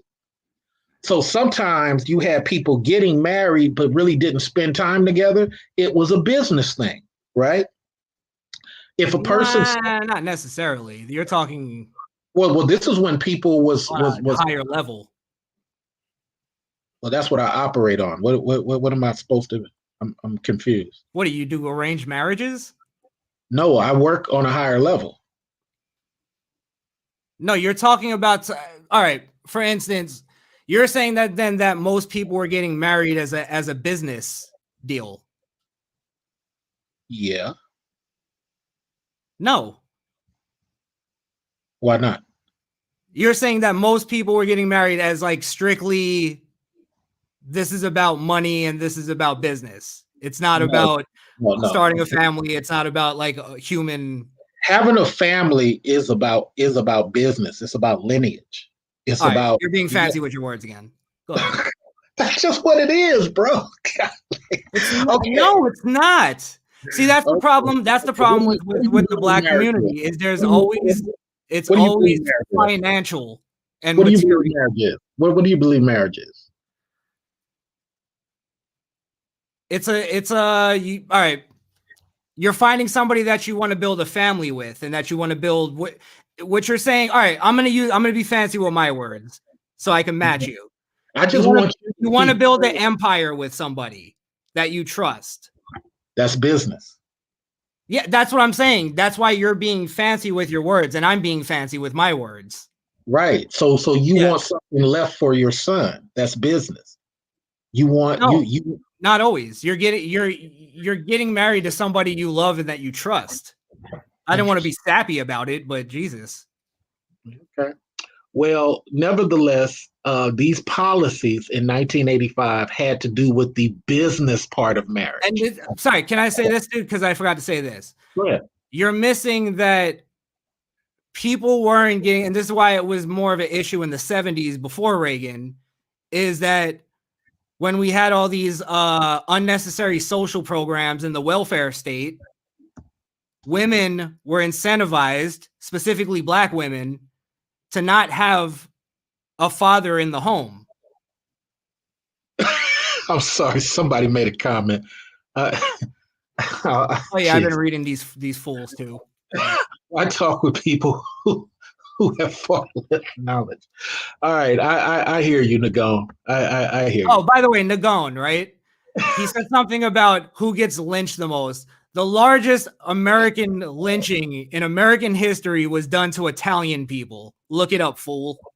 You talking about Oh, you talking about in one gathering? Okay, in one gathering. Yes, in one No, gathering. they were lynched in large numbers too. Yeah, but I'm not saying it compare. I don't do the struggle Olympics like you guys do. But go ahead. Yeah, but there were far more black people lynched. But I Fine. understand. Yeah, I'm not arguing that. I'm just saying. I get you. I get you. All right, so let me dig into this. So what happened with Reagan is he created policies that were against the family. Let me just leave it at that, so that way we don't belabor. His No Fault Divorce Act increased divorces. It did not decrease them. Right. He actually took the benefit that was supposed to be for married people and gave them to single mothers. Then he went into the welfare, and this is what created a lot of these child support issues. He gave the women power there because now they get a self-appointed lawyer, and all they got to do is file paperwork, which didn't happen before. Jimmy Carter had everything as a two-parent. You couldn't get welfare unless you were a two-parent home. So before Jimmy Carter, there was Ford, and Ford had it as a one-parent. Jimmy Carter fixed that by forcing all of the states to acknowledge not single parents, but two parents trying to get off of welfare. His whole idea was, look, we need people off of welfare. We don't need people just hanging out on welfare. So let's reward the two parents. I know you probably have not looked any of that up, but assuming that all that is true, what would be your view knowing that the hero of many GOP people was actually against two-parent families? Not my hero. I don't know what you want. Jimmy Carter or Reagan. I live in the here and now, sir. So many times when we have this energy about make America great, that was Reagan's slogan. Mm-hmm. So that's where the confusion came in with Reagan. With Trump, I will give Trump credit. His policies as far as helping America was way better. Yes, he was the most conservative president of our time. Yeah, it was way better. Now, I will give, and I know a lot of people don't like it, but I will give Obama credit because he fixed what Dick Cheney screwed up. Everybody likes to forget that Dick Cheney screwed so much up that we had bumper stickers everywhere saying "Made in America." We had union jobs. People was able to leave their college at 17 and go straight into a $60,000 job, no problem. But these guys just created stuff that just messed everything up. What are your thoughts? Yeah, Pat, I don't know what you want me to talk about here. You're just going through a history lesson. Well, I'm just trying to figure, because I know you don't, talking to younger people sometimes, they only want to deal with the here and now, and I kind of understand, but they don't understand how we got to the here and now. And that's I know what you mean by conservatives heralding Ronald Reagan as the greatest president of all time and all that stuff. I don't think about the guy. Like, I don't think about that much. I don't herald him like that, so I don't have any desire to argue about him. Understand. So now we're going to flip it. What questions would you ask of Black people? Why are we not getting it right, or blah blah blah? What questions? You're talking to me like I don't speak to Black people every single day. I know you speak to Black people. You got Black people on your show, but I'm saying you got people here in the chat room. I'm trying to engage them as well, because you got a lot of people making comments. But I want them to figure out that it's better to talk with you and not at you. Well, let me say this, because you're talking about stuff that I admittedly don't know about. You're talking about presidents I haven't researched very much to have a educated argument with you. I understand. Yeah, so that's why I'm saying I don't know what you want me to do here, and I don't know what your fans want. I'm just saying I argue about stuff I'm educated on. I don't know what. Well, give us some viewpoints that you're educated and you're confident about. I'm not going to question you about them. I'm just going to try to answer them. But give us some thought patterns as if we're on the Misfit Show. And shout out to the Misfit Show. You can check it out, Misfit Nation. It's an interesting show. One of my favorites, Blaze, is over there, and then you have Chris.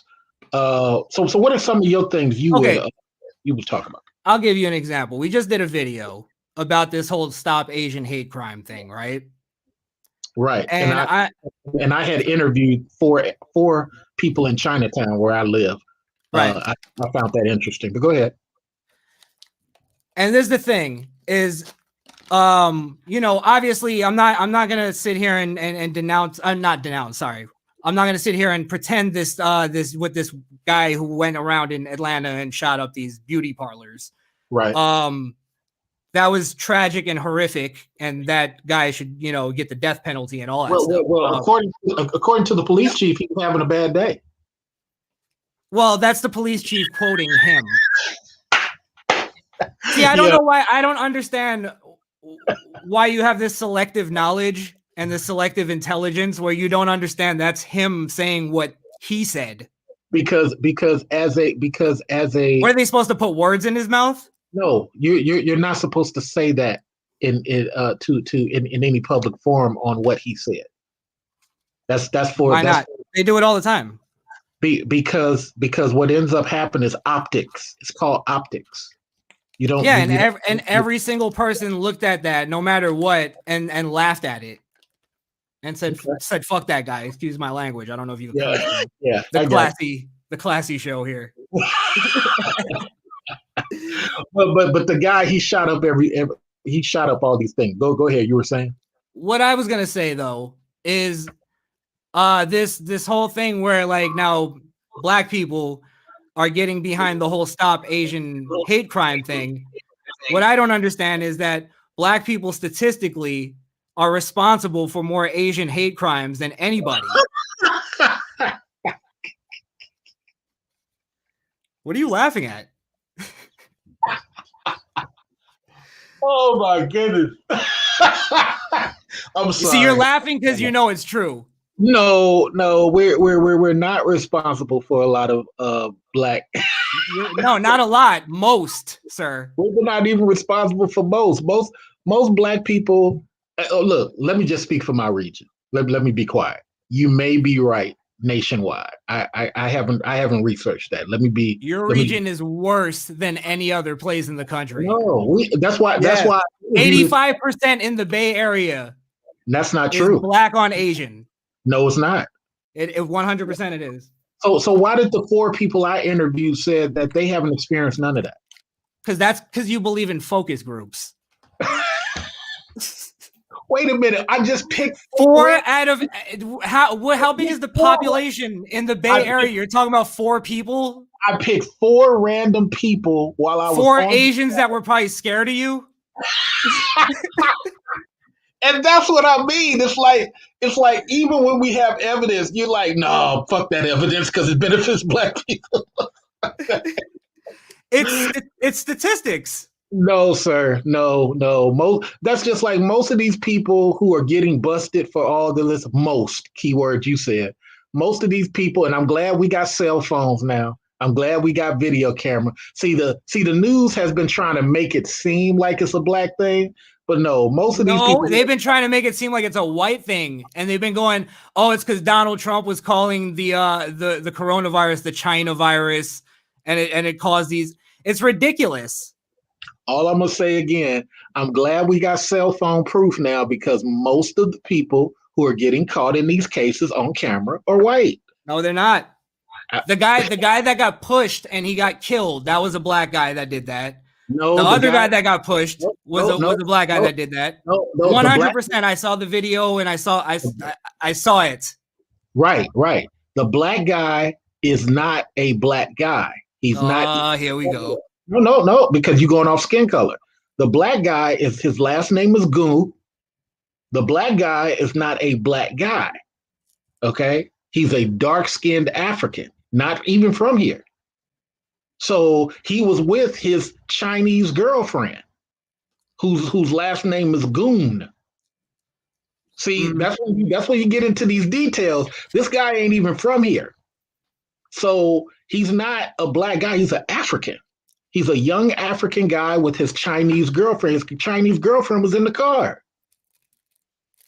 hold on for a minute. Let's dig into that real quick. I know you haven't looked into it. So what? No. You're talking. If you did find out that his Chinese girlfriend was in the car and he pushed this guy, is that a hate crime now, being that he got in the car with his Chinese girlfriend? That's always my argument when a white person kills a black person. Thank you, sir.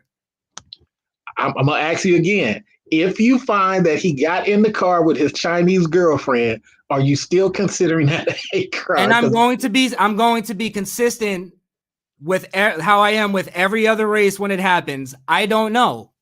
Okay, that's fair. I can't read his mind, and that's what I'm trying to tell you. How is it that you have that logic when it comes to a black person murdering a elderly Asian, but then when it's white person killing a black person or whatever, you can't see it that way? The only like if it was just a white person, just like I saw this great example of fisticuffs at a QT in Atlanta. It was these two hillbilly white guys. It was some black dude from New York. I don't give a fuck. I'm from up north. He just kept doing it. And then, they was like, hey, bro, calm down, bro. And the one white guy stepped back and his because the black dude squared up on the white dude. And the white dude gave him the business, gave him haymakers and all that. And his friend's commentary was just hilarious. He was like, you don't want nothing now. But what was so good is everybody black just walked past it because it was two dudes fighting. Right. I think what we get upset about is when a person who's in a power position or works for the state, you're going against your operating manual. You're going against it goes back to the taxes thing again. It goes back to the human resources thing again. Don't be in a position of power and say, I'm only going to do this for this demographic of people. No. You there for everybody. And this is where I think the whole idea that it only happens to black people is where we are divided. Is because if you realize that it's happening to all of us and you stop playing this struggle Olympics game, then we can be unified. Because I agree with you. I hate somebody who has state power, whether it be a meter maid or a cop or whatever, and they're overusing their power. That pisses me off just like it pisses you off. That's what I'm trying to tell you. It happens to all of us. It's not a racial thing. Nagone is giving you the business. Nagone's a fool. I've read 2 of his comments and I don't like him. Nagone. Now, where's the intellects? I thought I was going to be with the. Here's the thing. I'll say this with my other guys didn't show up. I sat up and sent them the message, but they normally do things in the morning with me, so maybe they wasn't for this evening. So Nagone. He runs his own business situation. He has a business government contracts, and he has his own different perspective. Is that why his picture looks like a GTA character? No, I haven't had Mr. Nagone come up for a long time. Gabe, he rarely comes up. I would have liked for you to speak with King Sigma. I think it'll be good for me to try to get King Sigma on your channel one time. That would be interesting. Oh, whoever you want to put on my show, I'm down. Yeah. I think that'll be interesting because he's. I love this, Mr. Research. I love this back and forth. Like, yeah, you like conflict. It's not even it's not even just conflict. I think it's important to have the conflict in order to get to the this is the problem. Let's get to the heat of the issue. You know what I mean? Right. So here's where I agree with you. I wish you would agree with me on something, but no, you're your own person. I agreed with you. What are you talking about? So I'm joking. Here's where I agree with you. I think that this 2000, it's been happening since 2011. I think since 2012. Since 2012, there's been a better white-black interaction. I think what we can't get right is these people in power who are doing things in my view, in an anti type of way. When people are not consistent on their own operating manual, that's where I think the problem is. Who are you specifically talking about? These people? Well, let me talk about only Black people. That way you don't feel like it's a white thing. No, it's whoever. It doesn't matter. No, because let's keep it a buck. I'm half Black. It doesn't matter. I think that a lot of Black women. No, let me start with the guys. I think a lot of Black guys are not putting themselves in supervisor roles and manager roles. I think they're dreaming of entrepreneurial roles. And there's nothing wrong with entrepreneur, but if you're not hiring people, it's just a hustle. It's just a kiosk. It's just a t-shirt printer. Unless you're able to hire people and grow the business to hire people in mass, you don't truly have a business. So I say to people all the time, like, I got 2 online businesses, plus I do what I do in medical finance. And then somebody wanted me to consult for them, which is a whole nother department. I don't even know if I have time for it. But I think that if you're not putting yourself in a position to pull other people into your company or into what you do, then you're just working. You're just working for folk. And there's nothing wrong with that. But as Black people, you cannot complain from the standpoint of a box lifter. A person who just lifts boxes can't complain, well, this Chinese guy just got to the country and he's my supervisor. Okay, you didn't apply. Or you didn't go get what was necessary to even be considered. Uh-huh. So now you're going to be mad because he wants to get rid of you. Here we come to the power dynamic. Get rid of you and put his Asian cousin in there. Well, that's going to happen because we are monolithic at the end of the day. Everybody's monolithic. So no, not necessarily. You're talking about people who are using nepotism in order to get. Well, you call it nepotism. I call it monolithic because I've traveled a lot, Chris. So I understand that people from a certain region, they're all about their flag. And when they come here to America, a lot of their old beefs are gone. They're about helping other flag people. So it's kind of like if you grew up if you grew up here, but you went to go visit people in Ireland every summer. Mm-hmm. Okay. You got a connection to the dialect, you got a connection to the food. So every time somebody puts up an Irish pub, you there because you see the flag. You there because you know about lamb intestine burgers. Yeah, but most people don't have the money or the expenses to go to their native country every year or even once in their life. Where they learn all that stuff is from their grandparents and their ancestors, how to cook and stuff like that. I would say there's quite a few people. The people in Europe. The people in Europe are a tad bit different. That's why they have the term "go on holiday." So "go on holiday" is our term for vacation. Yeah. And what they tend to do is when you're over in Europe, they have a train system. The minute you get on that train, you can go to sleep. You can wake up in Russia. All you got to do is switch probably 4 or 5 trains and you'll be in Russia. Mm-hmm. America doesn't have it like that. We got to jump on airplanes. Right. And because we got to jump on airplanes, everybody ain't necessarily willing to travel like that. I agree with you. But for those people who have flag culture mentality, I think that my experience, it doesn't mean that it's nationwide, but my experience, they put that stuff to the forefront of everything they do. So like I told my fans 2 years ago, I went to a Russian beauty pageant. Not because I think Russian women are beautiful. I went to see how the people connect. Mm-hmm. I went to see how the women defer to the men, even if they're rich women. I went to because I speak a little Slavic. My Slavic is not good, but I can interpret some words. But when I was living in Romania, I spoke decent Romanian, and so you can understand some words even though I haven't spoken in decades.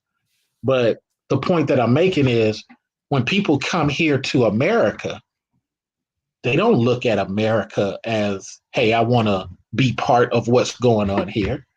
Most of those people pretend and start working the system, which goes back to what you said earlier. I got two sisters in government, in Social Security, and they tell me all the time how Chinese people will get straight off the plane. Okay, my cousin is here. What can she get? I mean, day in, day out. And I think a lot of white Americans don't understand that that stuff is going on. And now um, you're getting more and more people becoming homeless, white and black. This is a problem for Americans, for native born people, because we're so at each other's throat in the past. Yes, it's better now since 2012, I admit, but we're so at each other's throat in the past. Most of these jobs, most of these unions are gone. And now that's why you got a lot of Proud Boys getting upset and all this. But the key is you're going to have to bond with all Americans and stop this whole what's left of this whole anti-whatever thought process. You're going to have to realize constantly helping immigrants, H-1 visa people, is not to your benefit.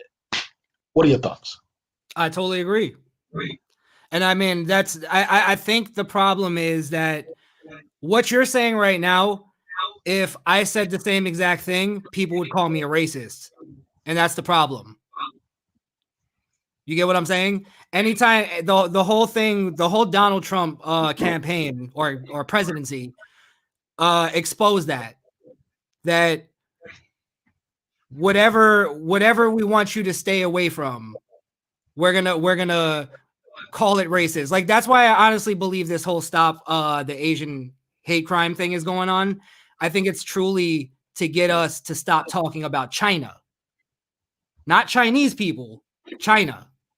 Yeah, that's true. I will agree with that because, but see, because hold on, real quick, because now, anytime you say something about China, the country and the government there, they're gonna go, oh, stop the Asian hate crime, and they're gonna link it to that now, as opposed to the Asian Americans and separating the two. You get what I'm saying? That's why I think truly the people who point out racism all the time are actually the true racists, because now you're trying to tell me that there's no difference between the Chinese government and the people of China, and even the people of Hong Kong and the people of Taiwan.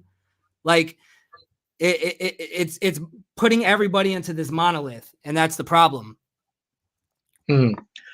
Well, I hear that. I'm way behind in the chat, but shout out to Ruby. Yes, Chris has a black dad. And why does that matter so much? Well, no, sometimes people are because I had the same problem at first. I didn't. It's hard to identify people who are not empathetic of the struggle. Like, I'm not part of the struggle anymore, but I understand it. I'm empathetic of the struggle. I'm not sympathetic of the struggle. I think that's the problem. I think the struggle is looking for sympathy.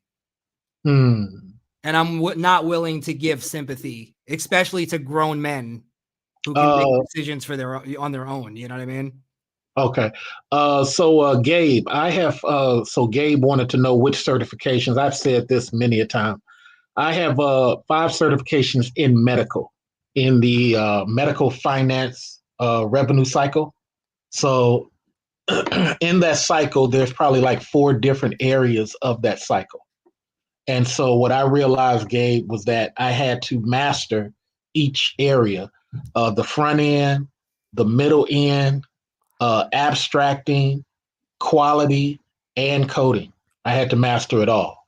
So I have 5 of those. That's just what it is. That's why I say, Gabe, like back in the days, I used to be in IT. So I've worked at Microsoft in Bellevue. I've worked at Omega Trends. Everybody should have know what a Megatrends is. I've worked at MindSpring before they sold to Earthlink, and then I worked at Earthlink, and then after Earthlink, that's when I got into medical. So I've run the full gamut of a lot of employment, and a lot of times I've worked two jobs because I'm bored at night. So at night, I've taken on secondary jobs just for extra airplane money because, like I tell you guys, I like to take trips. On the weekend, I'll fly out to Oregon. I'll fly to Seattle. Flew out to Milwaukee just because, so sometimes, and that's why sometimes you guys don't understand when I say high value Black men. We're trying to elevate ourselves as managers and supervisors, and so that we can help other Black people. Again, you can't do that if you just want to think selfishly. You know what I'm saying? And sometimes when you guys advise people to work a trade or work a trade job, yeah, you can make money and take care of your family, but you're not necessarily advancing anything if you can't get your own daughter hired at the place you work. If you can't get your own son hired at the place you work. If your son and daughter have to start over, then you're working at the wrong place. That's just what it is. What do you agree or disagree with what I just said to Mr. Gay? The one thing I would say is, well, I was listening to your last show, and you guys kind of got into the same conversation, and I totally agree with you. It's good to have a mentality of you want to progress and you want to get better. You want to always be promoted to the next thing. I think that's how everybody should look at every job. I think the problem is people, and the thing that I disagreed with you guys on the last conversation was that this idea that you specifically and everybody that was on we're kind of like belittling the idea of like being able to do a labor job and putting in labor. Mm-hmm. And you kind of like, I guess you kind of see that, and I guess maybe from where you're at, because you're more distinguished and you're more advanced than no, it's bigger than that. It's bigger than that. It's just that it has not helped us advance thus far. And to continue to do something that has not helped you advance while other people are leapfrogging straight into the management and supervisor of Black people is counterproductive. So if I tell people to continue doing what you've been doing since the 70s and 80s, even though it has not helped your children. Well, no. This is the problem, is because I would be totally against you right now if I didn't, because I've worked at a job more than half my life at this point. And what I notice is going on is that they're starting to bring in, instead of hiring within the companies, they're bringing in college students, and they're having them take these higher positions without having any kind of experience. And what I think is eventually that's not gonna last. It's not gonna keep going that way because it's not progressing these companies. It's worse that it's not gonna last. It's gonna devalue quality, and it's gonna rely on seasoned people to keep it afloat. Yes, and without getting the credit of keeping it afloat. Right. And that's what I'm saying. I think it's gonna take the people who are gonna have to. They're removing so much power from the worker that we don't have any power to stand up and go, hey, we don't like how we're being treated and we're not getting the credit. You're getting all the credit for something that you're not doing. That's why I don't understand why people. That's why I don't understand why people try to vilify Marxism. Marxism is only putting workers first. That's all Marxism really is. You cannot. No, because it's saying it's putting workers first. It's not, well, in action. It's not. Well, according to you, but in my viewpoint, it's putting workers first. And when you have these laws, like, please, let's get into this law, right to work. So the right to work law is, and I try to explain this to Black folks all the time, people write laws in an effort to disenfranchise people. For example, Biden had a law he was trying to push to keep people in jail longer while they wait for court. Well, did you know about this one? Yeah. Okay. So he had this thing he was trying to sneak in there, and he kept trying to tell people, well, bail is the problem. If we get rid of all the bail bondsmen, then that'll solve the issue. No, you created the issue. So the same thing is true to me of H-1 visas and all these other things. It's like, hey, look, the workers should really come first. Right to work just basically says the employer can let you go for anything. There has to be no checks and balances. I know earlier you said you believe all things should have some level of checks and balances. Mhm. What are your thoughts on what I've said so far? Well, what they're doing is everything you're talking about is, I agree with you, but it's going to be irrelevant because what they're going to do with opening the border and basically they're turning the border into what Joe Biden calls an Ellis Island. And then if you saw what they're doing with the voting bills and that bill they tried to pass, they passed it in the House, and basically it you don't have to show an ID to vote. You don't have to be a citizen to vote. You don't even have to live here to vote. You get what I'm saying? Like, so everything they're doing is a power grab. And when I say they, I mean the Democrats. Yeah, the Democrats. I mean some of the Republicans too. There's a lot of them actually. Most of them, to me, at this point, are squishy. Well, you know what? I wish bastards, but it would have helped the Republicans to stop doing this voter crap in black areas. It would have been better for you to do that voter crap in Chinese areas, do that voter crap in rural white areas, just to show balance. They weren't doing that. Was a myth from the Democrats that they were doing that. I lived in Atlanta when they were doing it. What are you talking about specifically? Let me not be. So what I saw was people trying to discredit at black or predominantly black voting places, and this happened back when I was out there back in 2013, 2014. By discredit, what do you mean? By literally being there saying this person shouldn't be in line, that person looked like they voted twice, all this type of stuff, man. I mean, if you had did it in the other areas too, you would at least have some balance. But you're constantly doing this every 4 years in the black only areas. That doesn't help. That's not a good look. If you're going to say they were pulling people, I have never seen any evidence of that. Okay. If you could show me evidence and change my mind, I'm open to it. I'm not, Well, if I show you the news report, you're going to say you don't believe the news. So, well, what are their? If they go, here's one thing about the news that I never believe is anonymous sources. That's all bullshit. Sorry again with the language. Can I curse on here? I'm not going to go over. It's better that you don't, because they got. Okay, I won't. And the algorithm will screw up so much. I'm sorry. I apologize. Look, check this out, bro. It's a bunch of hooey. I've said this before, bro. I have 42,000 subscribers. Yeah. I lost it because I was sitting in my convertible car, and they called me sitting and with a suit on, and they said it was nudity, and they terminated my channel. So I stopped putting forth effort with YouTube like that. I only use it as a discussion vehicle because I'm like, I'm not going to keep building these channels up and you just fabricating some reason to let it go. Can I say something to add to that? Yeah. I just recently got, and I'll be very vague because I don't want you to get pulled.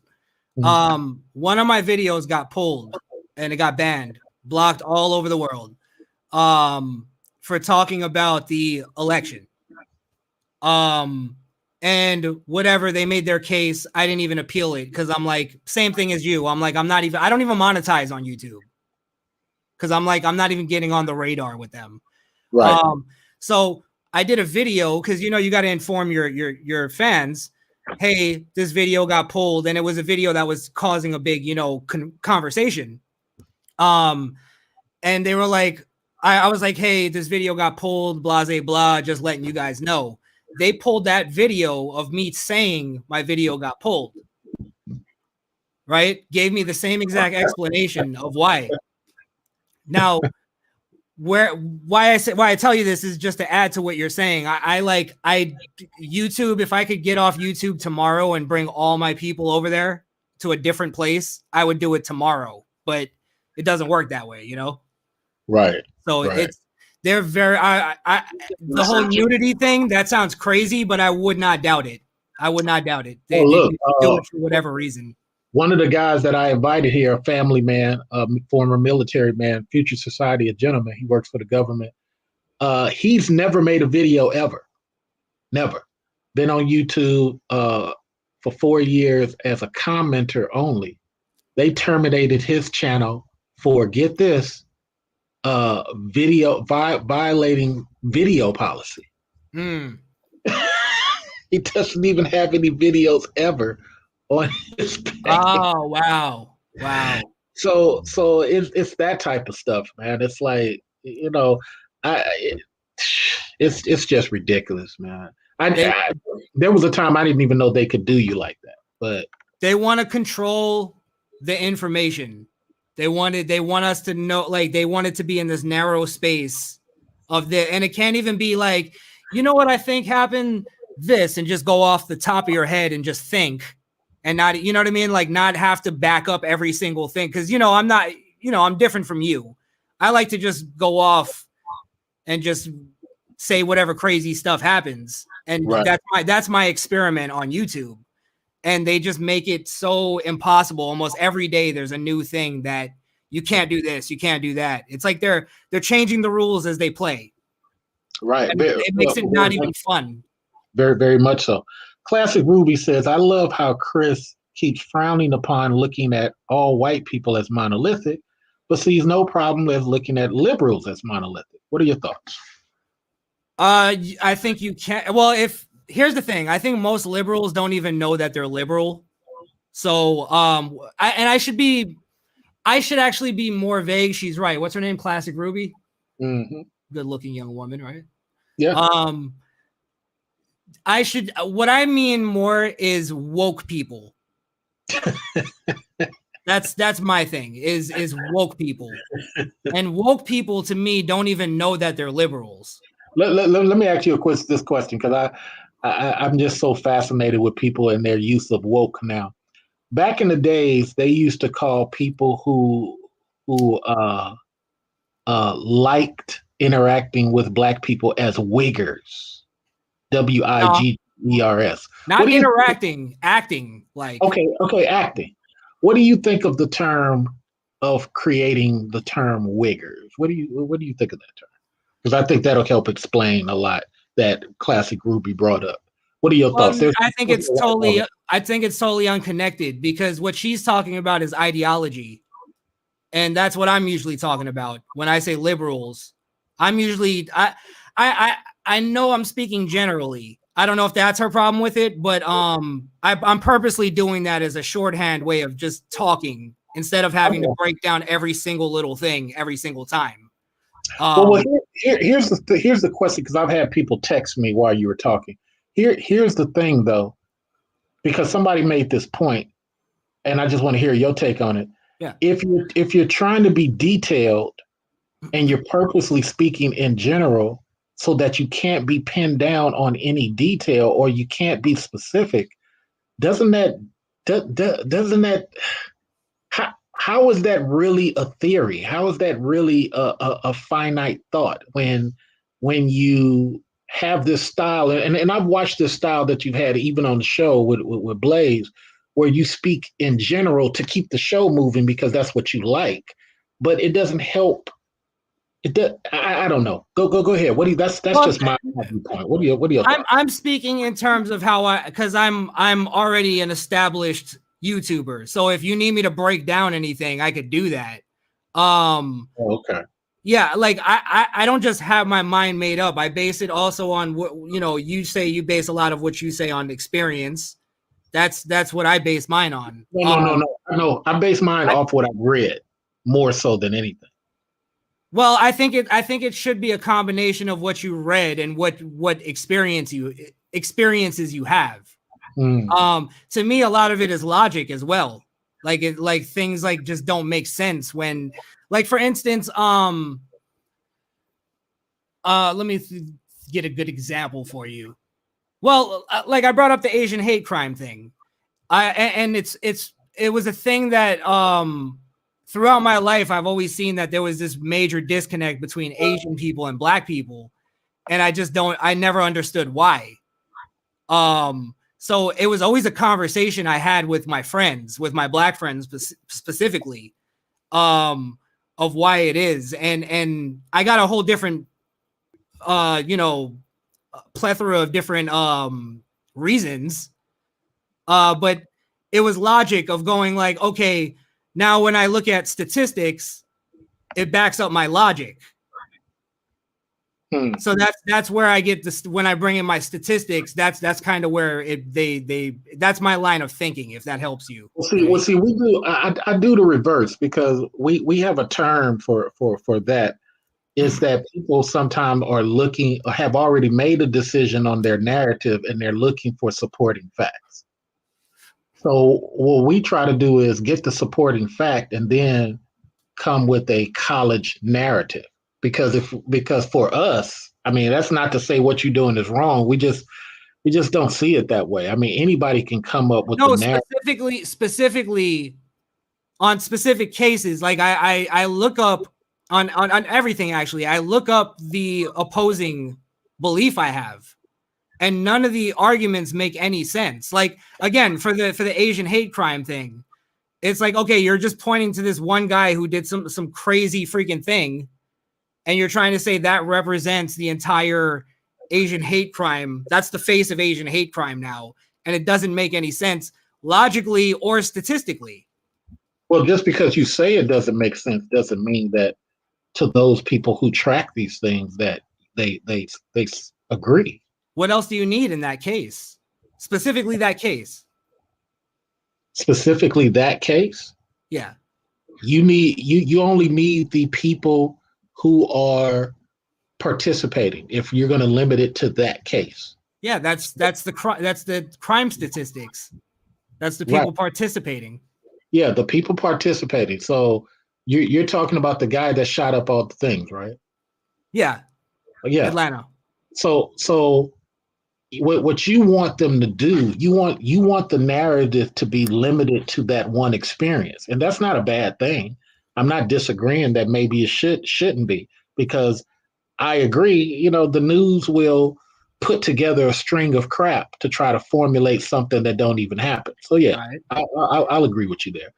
But you have to, just like with how the best I say it, there's sometimes people are using things in order to get their narrative, like the news. So if I use your point, their narrative is to create that there's this Asian thing happening out of midair.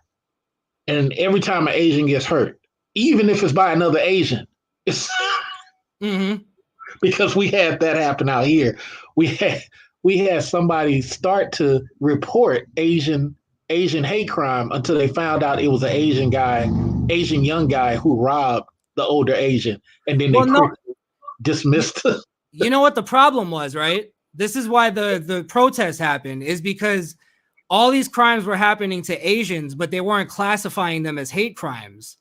And the reason why is because Black people don't get charged with hate crimes. Okay.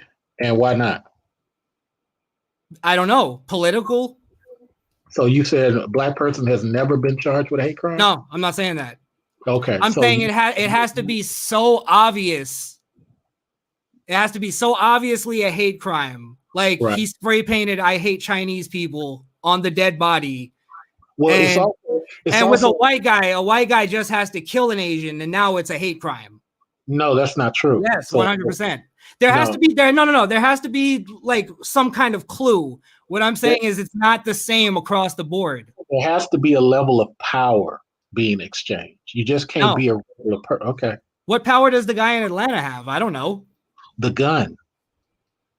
Are you kidding me? No, I'm very serious. You see, the problem is you haven't read Broken Windows.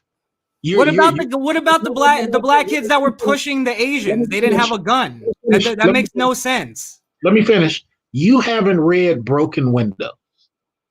and it's like somebody said in the chat room, you're speaking on stuff that you haven't even delved into.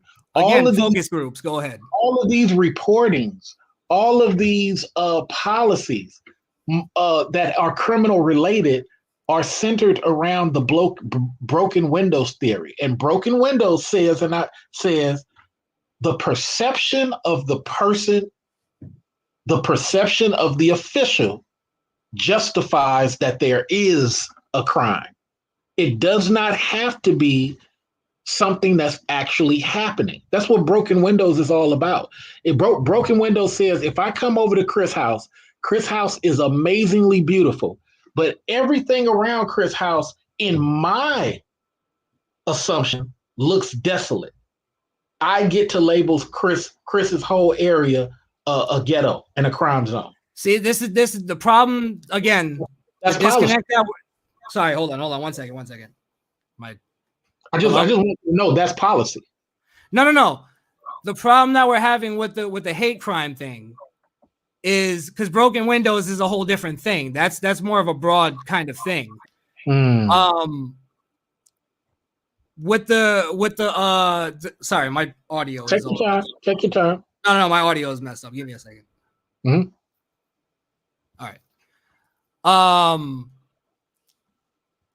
What were we saying? I'm sorry. You said broken windows is a whole nother thing. Before that. You didn't finish the point. I don't know what sentence you were going. All right, forget it then. Forget it. Oh, sorry. It was this. You're trying to say that this is where we're having our disconnect. I realized it. Is you think racism is based on power, and it's not. Initiated power. Yes. No, it's not based on power. Okay. It's based on a mentality. It's based on you think you're superior than this person because of the color of their skin. As I'm a black person, and I wouldn't put it as just what a person thinks, because what a person thinks doesn't harm me. It's what's it's what's initiated against me. Yeah. And it's what's initiated against me via the power that they have. So I never forget a lady. I was in Seattle. I had just moved there. Wait, hold on. Can I ask you something real quick? Go ahead. If somebody, are you telling me then, because you said earlier you're a high level guy, right? So I'm not sure what that means, but you're a high level guy, right? Are you saying that there's a white guy who's shining shoes right now that can't be racist to you because he has no power? Yes, there's a white guy right now shining shoes. And he let's say he jumps up and starts saying N-word, right? Okay. Whether I ignore him, shout back to him, or whether we get into a physical, that's man on man, and that's proving your point. That's man on man. Where it gets power is cops arrive. Not even him. The cops choose to side with this guy based on appearance only. It has nothing to do with him showing evidence. I'm up here saying, no, he initiated this whole thing. Okay. And you're not using your job to just have a balanced approach to coming onto a scene and seeing two humans. So no, the guy who's the shoe shine guy is not where the racism initiates, even though he was N-word. The initiated thing is where the power dynamic comes in. So you just completely made up that in your hold on, that these police are automatically going to have the same exact ideology as this random guy that's shining shoes. I said if they start to side with this guy just on appearance, you are supposed to come by the orders of your manual. You're supposed to evaluate what has happened. You're supposed to see me as suspect A, suspect B. Yeah, but what's your proof that that's not happening? My proof that it's not happening is when you don't come to the conclusion, as I have seen, that this guy initiated this thing. And now you're making it seem no, like not in your hypothetical. I'm saying like, what is like, you're just making up something. You're just saying that happens, and then you're going, that happens all the time, and it's like anybody can make that argument. Okay. Let's go to this. Let's give you something you've talked about on your show that I wanted to get to anyway. Okay. You believe that there is no cigarette law. Oh God, the Eric Gardner thing. Yeah, you believe that there is no cigarette law whatsoever. Can we talk about a case that's more recent? No, I'm talking about a case that you're familiar with because you quoted that there's no such law. No, you claim that it wasn't a law, it was an ordinance. It's an ordinance. It's not a law. Yeah. I said it's a federal law. So do you understand the difference between an ordinance and a law? Yeah. But do you understand the difference between state and federal? Yes. Okay, so what are we talking about? This is a city law. It's not even a state or a federal. It's an ordinance. But you saying it doesn't exist. So that's another No, case. I didn't say that. Okay, honestly, this is like from like 3 years ago. I don't even remember. Okay, let's what we talked about. Current. Let's use something current. Okay. Derek Chauvin. Is that the white guy? George Floyd, yeah. Okay, George Floyd. Okay, even though that's a couple of years ago, I guess that's something you're familiar with. Well, the trial started, is what I mean. Okay. So you have 3 people with their knees on 3 parts of this guy. Is that count procedure? I believe it was just one guy with his knee. No, all 3. The Swedish guy. And hold on. And the guy in the front. Yes, it's 100% cop procedure in that state. Okay, all 3. Yeah. Okay. It just came out in the trial. That's where we disagree. It's not all 3. It's just one. You're not supposed to have 3 people applying their body weight. We don't agree that it was all 3. They were all around him, but there was only one with the knee on it. Okay, well, at one point they were trying to get him restrained, yeah, but eventually it was just one on the knee on the neck for the length of the time. Right. So you're agreeing that at one point in time, all 3 were on there, right? Not for enough time to do anything. It was to restrain him. 2 seconds. You sure, agree? Yeah. Okay. Is 2 seconds what is supposed to be the policy? When you're restraining somebody, this just came out in the trial. And this is why I think inevitably, if it's not, don't make a speech. Get to the point. I am. See, look who's cutting off who now. No, because you're about to make a. No, I'm not. This is why inevitably I think he's going to get off, and if not, it's going to be based on politics. Because in the training, they showed the training manual for these police, and it showed that exact same positioning. The only thing they might argue is the angle of his knee, which I kind of was like looking at like, it kind of looks a little off.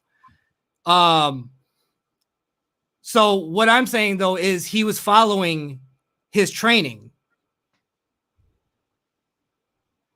What happened before the restraint to get him in that position is a whole different thing. You good? Are you hearing me? Yeah. Now let me get back to my question that's being avoided. All 3 people, regardless whether you said it was 2 seconds, it's not. I said yes. What don't you get? I know. So my point is that is an example of a person going overboard of what they've been told to do. Not at all. Okay. Based on what? Based on the training. The training shows multiple police holding down one guy. Oh, the training shows multiple. The way you framed it, they all had their knee on different parts of his body. That's not what happened. You're lying. Okay. All right. So while you're talking, I'm gonna try to pull that up. But go ahead. I'll send it to you. Mm-hmm. So that's what you believe on that one, is that he had validity because that's how he was trained. Oh, Yogi Fish said, how old is Chris? I think Chris is in his early 30s or 28. Oh, I'm 30. Okay, he's in his 30s. He's in his 30s. I'll send it to you here. You guys in the chat room, man, be easy, man. I mean, he came over here, you guys. Yeah. What are they saying? Nothing nice. Okay. Not one of them could last in my chat room. I guarantee you that. You're not going to let them speak. You are the cutoff king, man. You cut people off like Jesus. I've seen people try to say 4 words and you cut them off. So it's like, Jesus. Yeah, you know what? You're right, and that's a thing that I've been trying to work on, and I'm horrible at it. Because I understand because what it is. Look. Let's have an honest conversation. Both you and I are powerful speakers. Okay, it doesn't mean that we're right. It just means our presentation is powerful. What I've somewhat learned is to draw back and let other people speak, because it can get daunting if I'm just like rah rah rah rah rah rah. You did better here. You did better here. But I've watched y'all show sometime. I'm like, Wanda done sat up here and curled back in his turtle shell. He's scared to speak now. Chris is just going on for 7 minutes, and then Chris will say, "Oh, what was you saying, Wanda?" No, I don't know. I'm like, damn. I see what you're saying. I should go solo. Well, no, it's. I'm messing with you. I love my guys. Jay Blaze Wonder. Love you guys. You gotta let these dudes say more. See, Blaze stops you now. That's one thing I like about Blaze. Blaze said, hold on. Blaze will stop you. Wonder, I don't know, man. Wonder, I don't know. I don't know. I don't know. Well, he makes me laugh though. He's the funniest person on the show. He's like Wonder goes out of his way to. He's like the dude where everybody's shooting a gun. He comes in.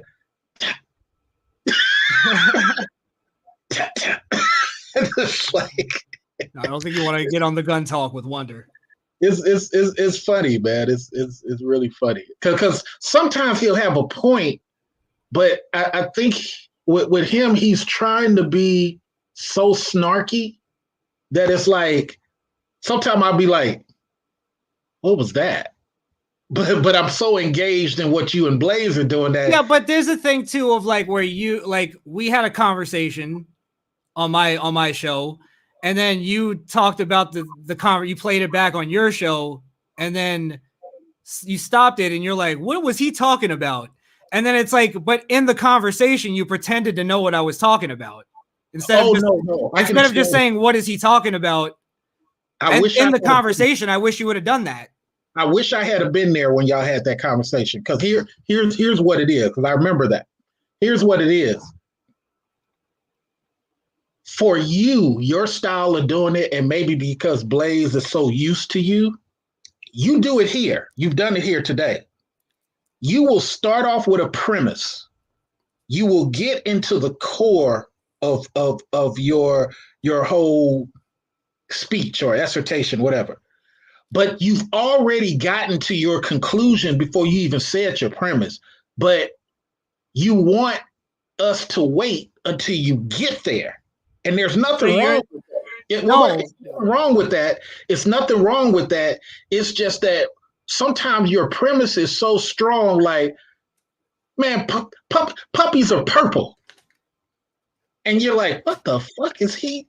And then you start talking about something that happened and how you read the story, and then you'll come to, yeah, because this person had this paint and it dropped on the puppy. Oh, of course puppies are purple if you put it that way. But and that's what throws it off sometimes for me, because your premise be like blah blah, and then you go into the example and it's like, what the hell, where is he going? What the hell is he talking about? Yeah, but you follow along to the point that I say the paint dropped on the puppy. That's right. My style, sir. That's what I said. That is your style. I've come to understand that's your style. I'm a Tarantino movie. And you're Spike Lee. Great example of you. That is a great example of you. You're like the brothers. That is a great example. I'm Reservoir Dogs. No. You're a Dusk Till Dawn. What is that? I haven't seen that one. Jeez. Oh, that's the horror movie where they go out to in Mexico. With him and yeah. Yeah, so you're like the brothers having a conversation, and then he just looks at him like, Richie, what is wrong with you? They have a long 10 minute conversation in the movie, and you like, what in the hell? And then he just look at him like, Richie, when we get back, we really got a discussion on what's wrong with you. So yeah, anyway. Let's start wrapping down. I got to catch up on the chat, so give me 1 second, because a lot of people have said stuff. People from India, Asian too. Is he biracial? Yes, he is. He says something I agree with. I don't know. I don't want sympathy. I want policy and earn a citizenship. Hey, there you go. Does his father? Oh, sorry. I think he was talking about me. I don't think he was talking about you, because I'm too far back in the chat. I'm like an hour behind. Does his father agree with his black ideology? Hold on for that. Why would Democrats even waste their time lying? Well, there's a lot of reasons why. What's going on, Mr. Research? Who's this guy, Mr. Research, speaking with? You got Republicans calling out Republicans for voter suppression. Democrats didn't make that up. Well, then there's that. That's a good point, 42 Tribes. I'm almost there. I'm in the fives. Most conservatives are liberal. I don't know about that. It's not just one guy. There are mainly lesser reported stories of hate crimes by whites against Asians. The media choose to over-report. I can't understand that. I think what he was saying, I wasn't saying that there was only that one. I was just saying the percentages are overwhelming. Yeah. Overwhelming percentages. Yeah. People get charged with who raised. I guess they're trying to wonder what did your dad teach you about racism? Go ahead and answer that while I look for a great chat room comment. Go ahead. My father taught me nothing about racism, and it was the best thing he could have ever done for me. It's as simple as that. Understood. I've never once in my life heard my dad complain about not getting a job, not being accepted into a group, not whatever, because he was black. And that's because he never complained about it, and his father never complained about it. And they both became, in my opinion, very successful men. Well, that's good. I think sometimes some people can go their whole lives and never experience nothing, though. So that is true. Like I'll use me, for example. There's a lot of stuff I have not experienced, but I've seen it. And I've had to use my power at the job to stop it from happening to people. So, I'm sorry. What I learned, let me just say this real quick, is and my father always taught me this, is whatever you want, work as hard as possible for it. My grandfather taught me the same exact thing, and they both did the same exact thing. They were accepted into whatever group they tried to be a part of. They got whatever job they were going for because they worked hard. And that's what I try to instill in black people, is work hard and stop letting this liberal ideology that racism is holding you back, because that's the people that want to hold you back. They want there to be problems so that they can be the people to come in and fix it for you when it's not holding you back. Just try it. That's all I tell all my friends. Try it. Try to live a life where you don't think about it. Well, for people to join, I'm going to let you guys join for the last 15 minutes. No cursing on the thing. You guys know how I get down. So make sure your conversations are intellectual. Anybody can come up. There go the link. Classic Ruby, you can come. Yogi, whatever the case may be. We're going to do this for 15 more minutes. We've had a great discussion. I think it's beneficial for you guys to understand how not to get angry, not to get mad. This is why when you guys listen to my show, I tell you, those other black shows, stop listening to people who are pissed off all the time. You got to get in a power level and a power understanding. So that's one thing I'll say his father got right. He got into areas where everything was everything. I think that sometimes, though, it does a disservice because I just had a conversation with a father like I'm having with you from a different channel, maybe like 6 days ago. I think one thing that's real bad is when fathers pretend nothing is going on and they secretly have issues that they are weathering through. And I think it gives other people a misconception of what's really going on.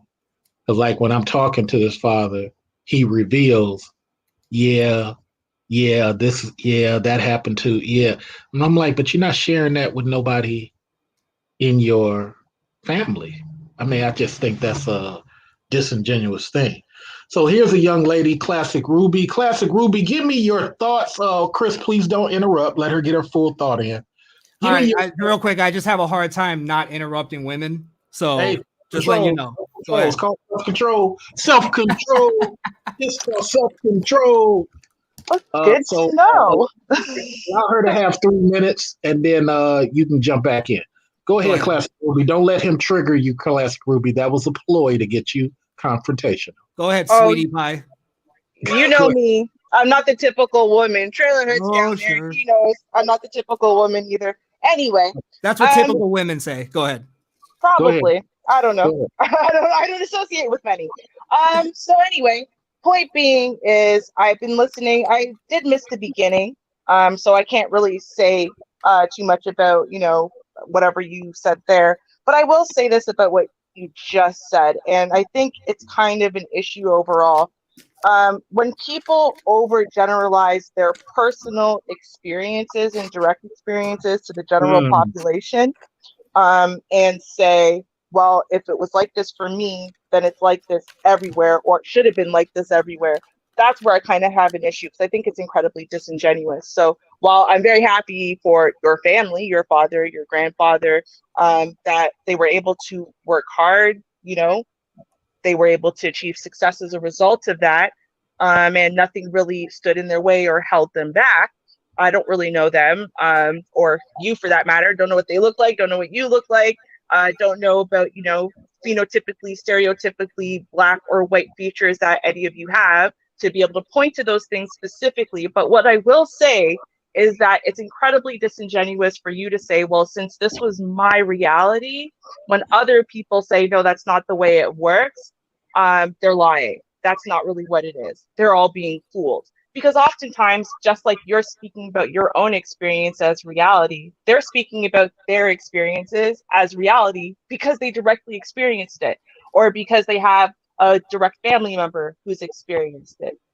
And it's something that really frustrates me. Like, I think that you're the kind of person who would say, oh, well, every black person who's been picked up off the street, well, they must have done something wrong. No, they're never innocent. They never had anything planted on them. That never happens in a disproportionate way to this particular community. The cops that come out and say, actually, yeah, no, we were literally sent to particular communities, and we were particularly warned off of other communities, that you'll say, oh, well, no, I think that's all bullshit. That's just another ploy, because that's exactly the talking points that you use regarding Trump and other things. So overall, I just think that you're a little bit hypocritical and you're a little bit disingenuous, and you don't really think things fully through. All right, That's let my him opinion. respond. Let him Yeah, respond. there was a lot. There was a lot there. First off, if you want to know how I look, follow me on Facebook, Instagram, YouTube, and Twitter at Krishan the Don on all those social media platforms. First, I'm not saying my father never went through anything racist. That's not my point. I'm not saying that nobody's ever gone through anything racist. Wow, That's never been my point. It sounded like that's what you were saying, but go ahead. No, Yeah, a little bit, that's why yeah. that's where you guys don't understand the difference between systemic racism and racism. No, I think because you didn't articulate it well. Maybe I didn't. But now that I said that, what does that change in your view? Okay, so now you have your dad has shared some direct experiences with you, so you know what it is. But go ahead. I'm Not sorry even, to interrupt. Not even. Go ahead. What my father did that was important. Yeah, that's cool. Is he made sure I understood that he thought it was that. He didn't know for sure. So it helped me to logically think things out. You get what I'm saying? Are you following me? Hello? I'm following you. I just don't think that you're necessarily logically following things out, because it seems as though whenever you have the option, you err on the side of it wasn't racist, there is no targeted attack, the system never works against me, so it must be something else. That's what I heard again and again over your stories. It's just not the first thing my mind goes to. It's literally the last thing my mind goes to. So, for instance, you talked about police being sent to certain neighborhoods, and those neighborhoods happen to be black neighborhoods, right? It's because the police were sent to high crime neighborhoods, and black people were begging the police to come and police our neighborhoods, because when we call you, you don't show up. Remember back in the 90s, that was the big thing. Like Tupac, one of the big things he went off about is that the police wouldn't show up when they called. They demanded that the police come and police these neighborhoods because the gangbangers and the drug dealers are taking over. I grew up in these neighborhoods. I know exactly what's going on. I was friends with the criminal element. Okay, but here's the issue with that. And I'm speaking about the specific cop just because it's the freshest instance in my mind. It just happened, I think, last year. But in this case, no, he wasn't being sent to high crime areas to go and stop all of this crime and violence that's affecting, the neighborhood. They were sent to basically non-white, poorer, predominantly black communities to go and basically shake people down to make sure that they met their quotas, right? And so you don't want to do that in the middle class or, upper echelon neighborhoods, because you might accidentally get a judge's son with some weed in his pocket or whatnot, right? You don't want to make your quotas on people who could impact you or who could be bad press or bad PR for the upper echelon. So what do? You go to the poor neighborhoods, you go to predominantly black neighborhoods, and then that's where you go and you basically, in a lot of cases, violate rights, because a lot of people don't actually understand their rights and they don't know based on their state what they're allowed to say yes and no to, or they say yes and no and then a trumped up charge hits them. And in that case, now they're in the court system, even though they technically didn't do anything wrong. You don't hear those things being pulled in upper middle class or upper class neighborhoods, right? But you do hear it again, disproportionately affecting black neighborhoods. And you have several cops who have come out and said, oh no, we were sent here and this is why. And I felt really crappy about it. However, had to make my quota. I was trying to get to homicide one day. 30 seconds. Well, all I'll say is I don't believe in police quotas. I believe there's a lot of faulty police training. To be honest, on the George Floyd, the training on the whole knee on the neck thing, I don't think that's proper police training, but it was police training. And he was doing what his job entailed. I don't know what this case that you're talking about. If you want to send me some information, you can, and I'll look more into it. But my broad perspective on it is pretty much what I said.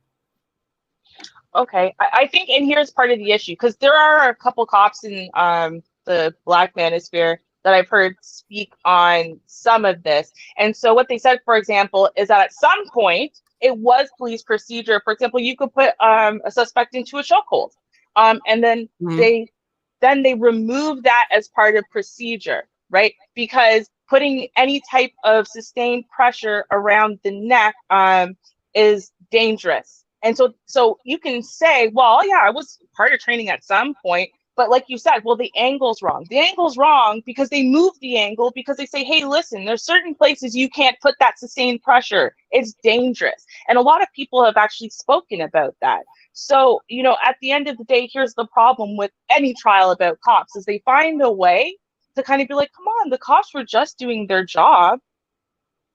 But that's bullshit. No, it's like, not. It's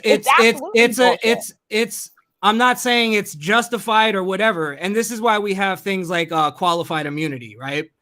Because let's say that they do deem that this training was improper and blah, blah, blah, and that training led to George Floyd's death. I'm not totally convinced of that.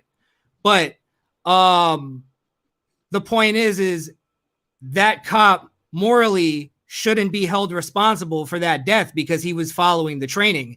The problem is that the people that are pushing to, like the guy, they settled with the family for $27 million. The people that are settling with the family are the people who are putting these trainings and these laws into place, and they're using Derek Chauvin as the fall guy. And they're trying to get, so I'm just saying, we could talk about the real problem, which is the training, but you guys want to talk about racism. No, and but that's not the real issue.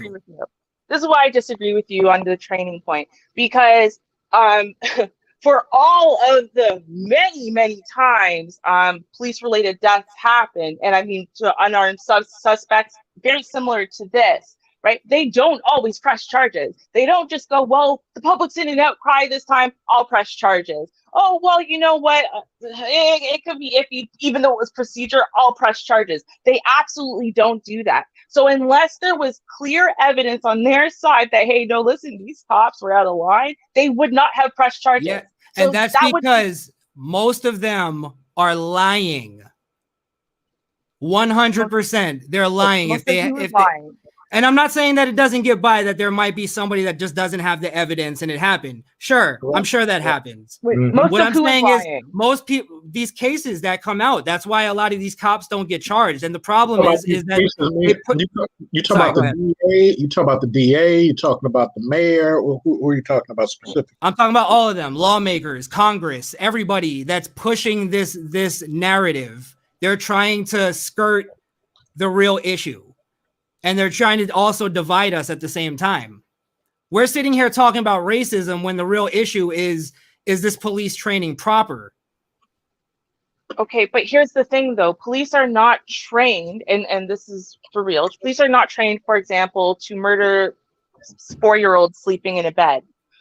They're not trained to not read a warrant before they kick down a door and then kill the little 4-year-old girl sleeping in the bed, but they're in the wrong house. They're not trained to do those things, and yet they occur. And when they occur, and they shrug their shoulders and they don't really care because, hey, it's a poor Black neighborhood, so oh well, right? That is an issue of race, because they wouldn't do it in an upper class, predominantly white neighborhood. They wouldn't do it. And so when you see that and you say they would never do this when the people are white, they would never do this when the people are wealthy. They do it all the time. Oh, really? So there was a case that happened exactly around the same time as the Breonna Taylor case, and it was the same circumstances, but it was white people, and nobody cared about it. What was the case? Everybody felt the same exact way. Wait, what was the case? You mean, are you talking about, hold on, can I ask you a question? Are you talking about the time that they showed up at 9 o'clock in the morning, knocked on the door politely at a decent time while everyone was awake, and then told them, hey, listen, we need to search your home? Are you talking about that case? Because that is nowhere near this. What case are you talking about? You're just saying, you could be just making that up. No, I'm absolutely not. No, hold on. Let me. But that's not the same case. It was the same circumstances. Yeah, all she's asking you is what's the case. But here's where we'll meet in the middle, both of us. training is a problem, but to Ruby's point, it's not more so of a problem if and when people go outside of the training and do something that's not in the operating procedures at all. Yeah, and we all agree that's bad. That's not good. So that's why I said we'll all meet in the middle on that, so that way you guys don't get bogged down on just on that thing. So training is a problem, but it's because you're trying to pit me as this person who goes like, oh, you're saying this never happens and this never happens, but she's sitting here going like, oh, white people that never happens to them and that never happens to that. Why is it okay for her to say that and she doesn't need any fact checking? Great point, and I'm about to say about that to her. So there are scenarios where it's happened to Asians, it's happened to Latins, everybody. The problem is, and it's like I say to Chris all the time, it's just the number seems to be higher when the people are melanated. Okay, can I ask one question to both of you? Mm-hmm.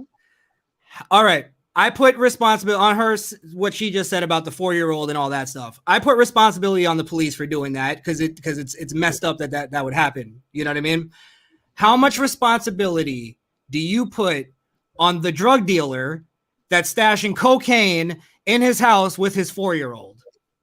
Oh, here's the thing, though. Wait. The case. How much responsibility?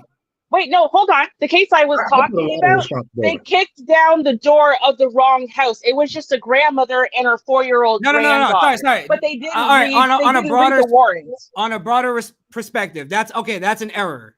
That's a tragic error, right? Mm-hmm. Whatever needs to be paid for, it needs to be paid for, right? What I'm saying, though, in a broader perspective, how much responsibility do you put on the criminals? The people committing the crimes? Oh, I put a lot of responsibility on a criminal committing a crime in the act of a crime or in the act of trying to, have some subterfuge around a crime. Absolutely. Which is like why not every single case. Right. Which is why not every case where a cop shoots someone do I get up in arms about it. Right, because at the end of the day, just like there's a case going on right now, and I wanted more information because they basically shot and killed a baby in a car seat. But there's a good chance that the cops who had showed up thought it was just the man and the woman outside of the car, and that man was accosting the woman, didn't realize there was a baby in the car seat. Right, so I'm not sitting there yelling and screaming about that. I could have covered it on my news show on Saturday, but I didn't because I want more information, because I'm not here to try to crucify the cops. But what I will say again is there's a disproportionate number of innocent or unarmed or currently not committing a crime Black people who are shot and killed by the police when they're not doing anything wrong, like Philando Castile. I mean, at the end of the day, for you to be well within your rights to be licensed to own a firearm and to carry the firearm, for you to do what you're supposed to do and tell the cops that I do have a firearm inside of my car. So it's where my registration is. I'll get you my registration now. And as soon as he goes to do that, boom, shot, dead. Gunshot wound. 28-year-old. Are you? I'm sorry. The channels? No, I was loading the video. I'm not gonna lie, Mr. Research. I was getting kind of bored too. Yeah, I was gonna load a video for you.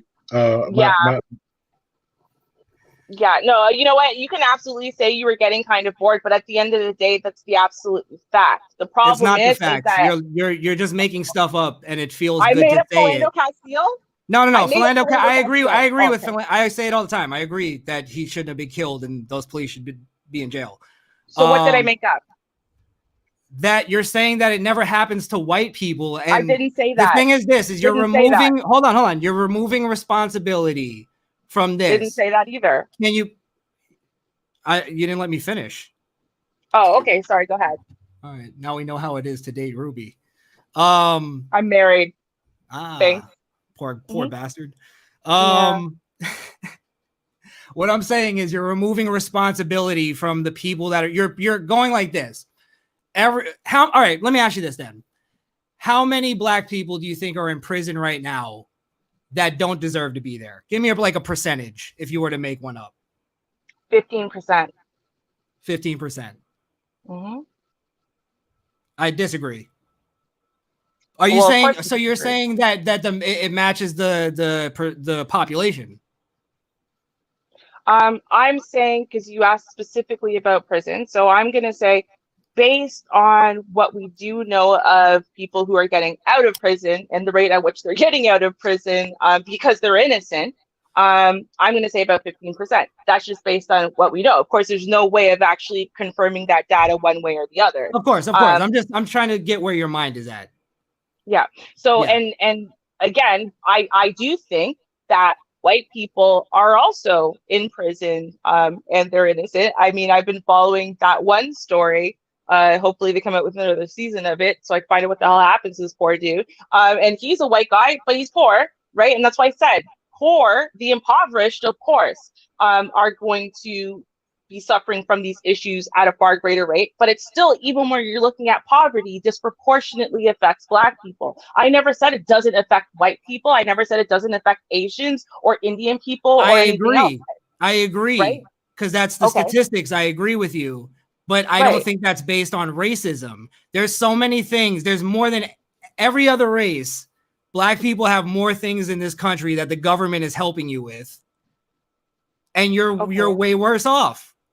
Okay, but let me ask you a question though, right? Because I mean, I brought up a couple instances where you said, yeah, okay, that was absolutely wrong of the police, right?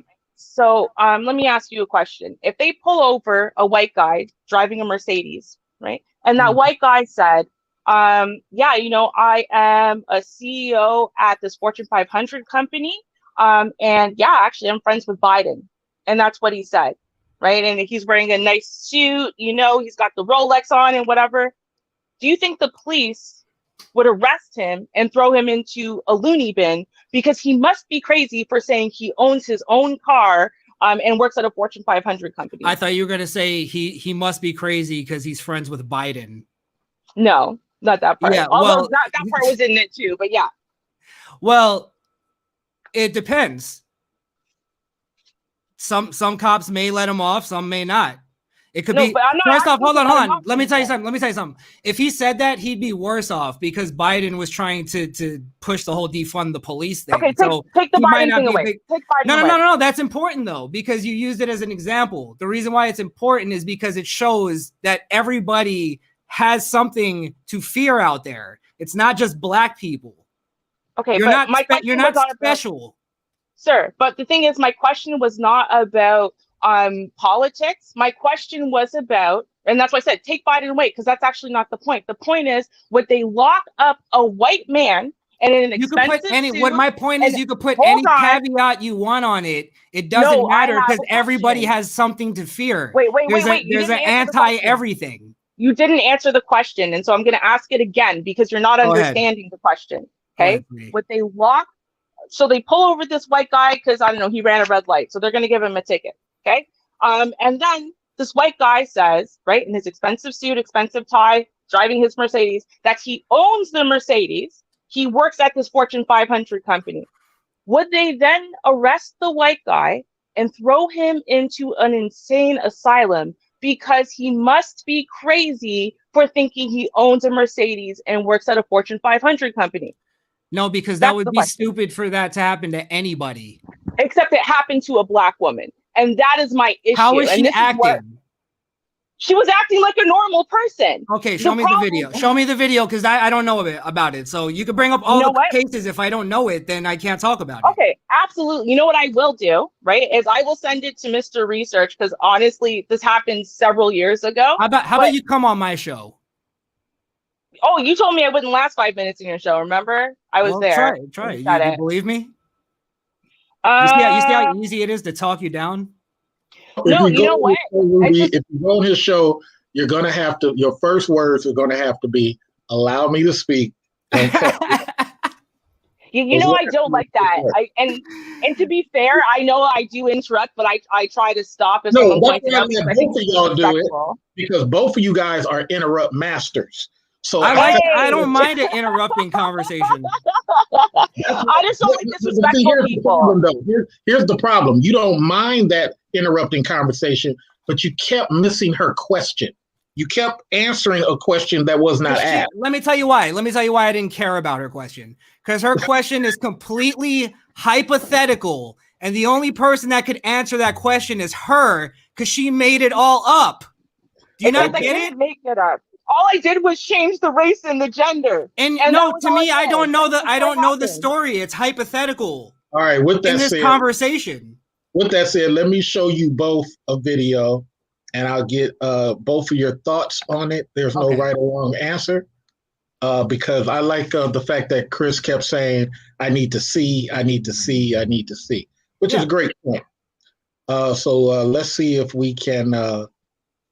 Oh, here you go. I'm just gonna send you the link while you're showing us that. I found it. Send me the link. Send me the link. A man in a wheelchair was shot after he allegedly stabbed a San Francisco police officer in the city's south of Market district. Now, the officer that he stabbed is still standing, so he's not stabbed dead. The shooting happened after officers responded to a report of the man vandalizing vehicles with a rock and a knife. The suspect, who is reportedly not confined to a wheelchair, was at first shot with a less than lethal beanbag weapon. When he did not surrender, he was shot with a handgun. So they shot him with a beanbag, non-lethal. My question is, what is proper procedure? So I'm out here in California, and there was no reason to do that for the handicapped guy, because the proper procedure is actually to come from behind the handicap. Nobody attempted to do that. In this example, the only thing they can do was claim that they felt, because this is what they said after the incident, claim that they felt endangered. So I'll let the video finish, and then I'll give you guys opportunity to speak. Ruby, you go first, and then Chris goes last. The officer and the suspect are being treated for non-life-threatening injuries at San Francisco General Hospital. I'm Nick Dietz for CBSNews.com. Ruby, what are your thoughts? I missed the very beginning. So I had to take care of something really fast. So I didn't actually see what happened. Okay, well, I can't ask you. Let's only don't interrupt Chris. Chris, let's get you. I don't know what the training is of that state. Where did that happen, by the way? California. They were supposed to come up behind him, but they didn't. Are you kidding me? California's horrible for policing. That's not the question. Historically. It's not the question. What's the question? It matters. You asked me what I think about the video. I'm telling you. Okay. It matters. It's not. I don't know if it's proper procedure, like textbook. I don't like how it looked. Why are you shooting a guy in a wheelchair? Obviously, that's not a. That doesn't look good. I think the reason I showed it, I think goes to. I mean, what do you want me to say? No. It's hard. It's horrible. The reason wait. Sorry. Let me finish this. He stabbed a police officer. True. So let's not sit here and go, because he's in a wheelchair, he can't be violent. True. Yeah. So I mean, there's levels to it rather than just let's look at the video. Okay. So the point being, if I was a regular person pulling a gun on a guy who stabbed me, right? In your view, Chris, how would I be viewed if I shot the guy in a wheelchair who stabbed me and I'm at a distance from the guy? If he stabbed you? Yeah, he stabbed me, but I'm living. I'm stabbed, but I'm functional. And I pulled the gun and I shot the guy. Honestly, I would not care. He stabbed you. No, it's not an issue of care. It's what do you think would be viewed of me? You're well within your rights. You're defending your life. So Ruby, I think that's I don't care if he's in a wheelchair. I think that's what you got to understand in Chris's view. It may not be necessarily textbook or tit for tat, but Chris has the viewpoint eye for an eye. No. What? Are you kidding me? That's what you just said. Are you pulling out scripture on me right now? No. I'm saying. What's wrong with you? I'm saying Okay, I'm confused. If somebody is threatening your life, I don't care if they're in a wheelchair, they could still kill you. It's possible. You're getting Can I ask again. you another question? Go ahead. And just because I can't participate in that, which is not fair, I'm interrupting it, but still, I sent 2 links to you. So the first one was the one I was talking about with the black woman stopped at a red light and a BMW. The second one though that I sent. So I don't know if you know this story. Do you know the story of the caretaker, the black caretaker, who was lying flat on his back with his hands in the air? Next to his autistic charge, he was not obeying police orders. And still, after all of that, while he was already lying on his back, already with his hands in the air, the police shot him. Did you see that one? Yeah, I did actually. Okay. So the reason why I'm bringing up the stories I'm bringing up in particular, and this is what I said, when someone is a threat to the police, so they're pointing a gun at the police, they're shooting at the police, they've got a weapon, I understand the police therefore defending themselves and the population, right? I have no argument against that, right? My issue is, again, the disproportionately large number of unarmed, not actually a threat, black people who are shot and killed by the police when they don't have a weapon. They're not criminals. They're not currently creating any kind of threat.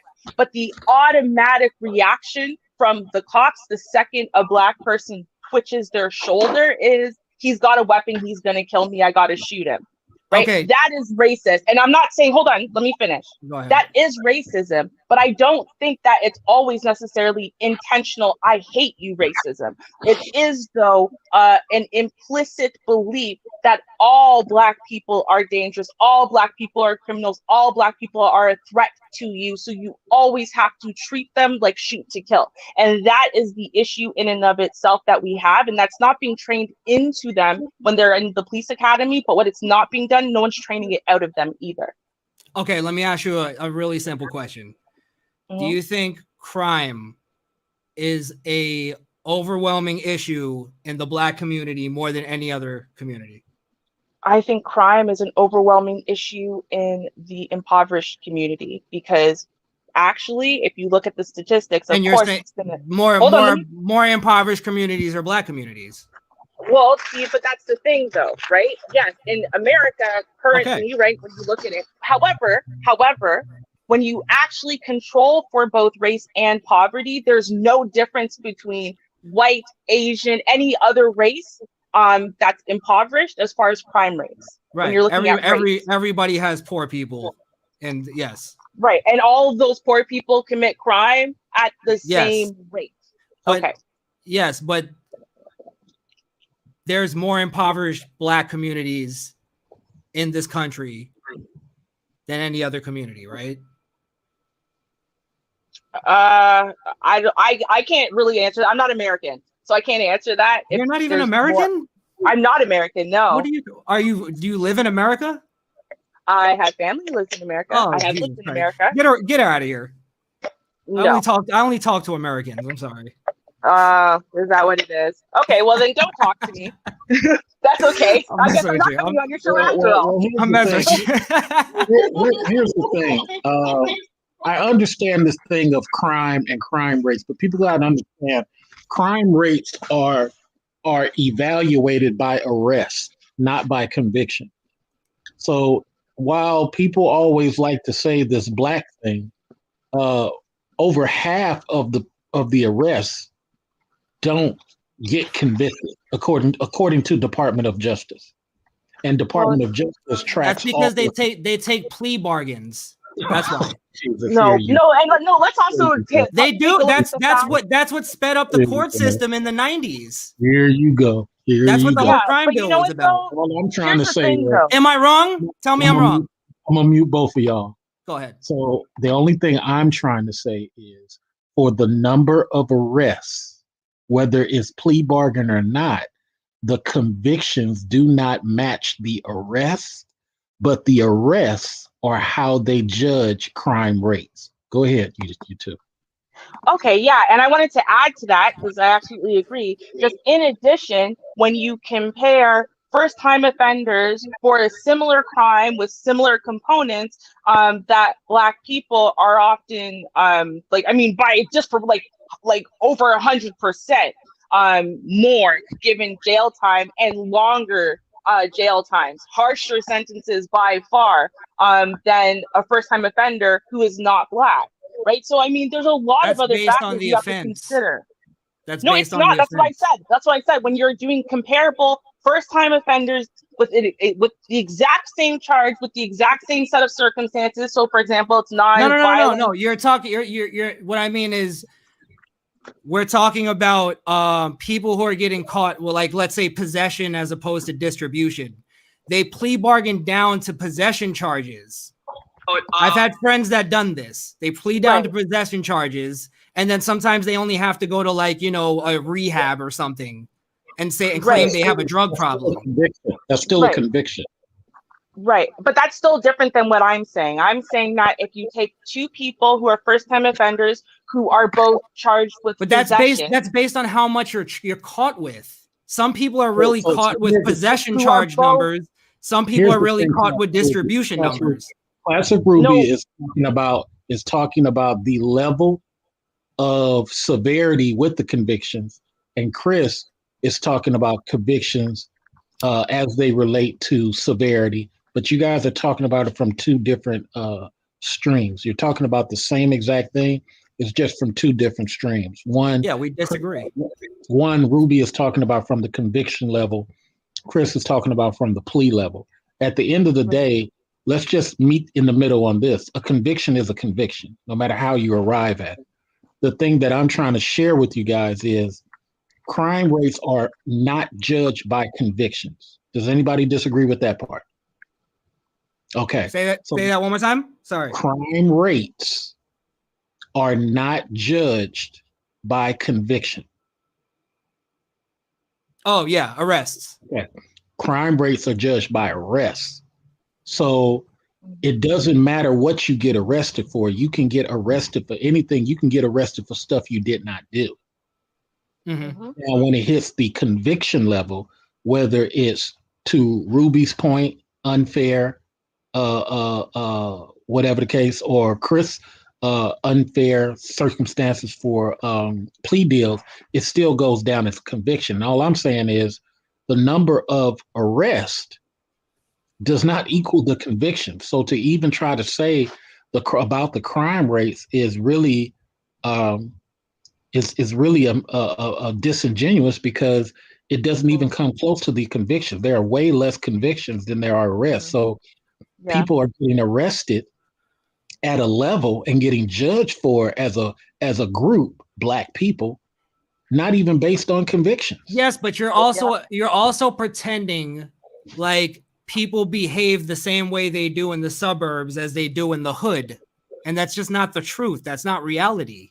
Okay, we switched to behavior. We can't judge behavior. No, because behavior leads to arrests and leads to whatever, success or whatever. I can judge. I have no problem judging behavior. It's within my purview of my specialty. But I'll say this: you're absolutely right that there are differences in behavior, especially amongst the criminal element in the suburbs versus in say the ghetto or whatever. However, let's be clear. If you live in the suburbs, which I have for a lot of my life, and a lot of other people who've lived in the suburbs will tell you the same thing, that when a cop stops and you're the only Black person standing in the group, the person that the cop is coming to accuse for the spliff inside that white girl's hand, for the alcohol that's underneath that white guy's shirt or whatever, is you, the Black person. Right? You are far more likely to get picked up. You're far more likely to be arrested for something you're not even currently doing. Now, again, you might get released eventually. They might drop the charges eventually, but that's in and of itself. Sometimes it's a crime to be Black in your own neighborhood. And I've had that happen. And I mean, you see, it's when you say things like that, that's complete nonsense. Being Black in your own neighborhood is a crime. That's ridiculous. It is absolutely ridiculous. But that's her perception. That's my lived experience. She's wrong. Yeah. How is that her perception when she just claimed that she lived in the suburbs her whole life, and she's trying to tell me, who lived in the hood my whole life, what's happening in the hood? She's not even from here. Good point, Ruby.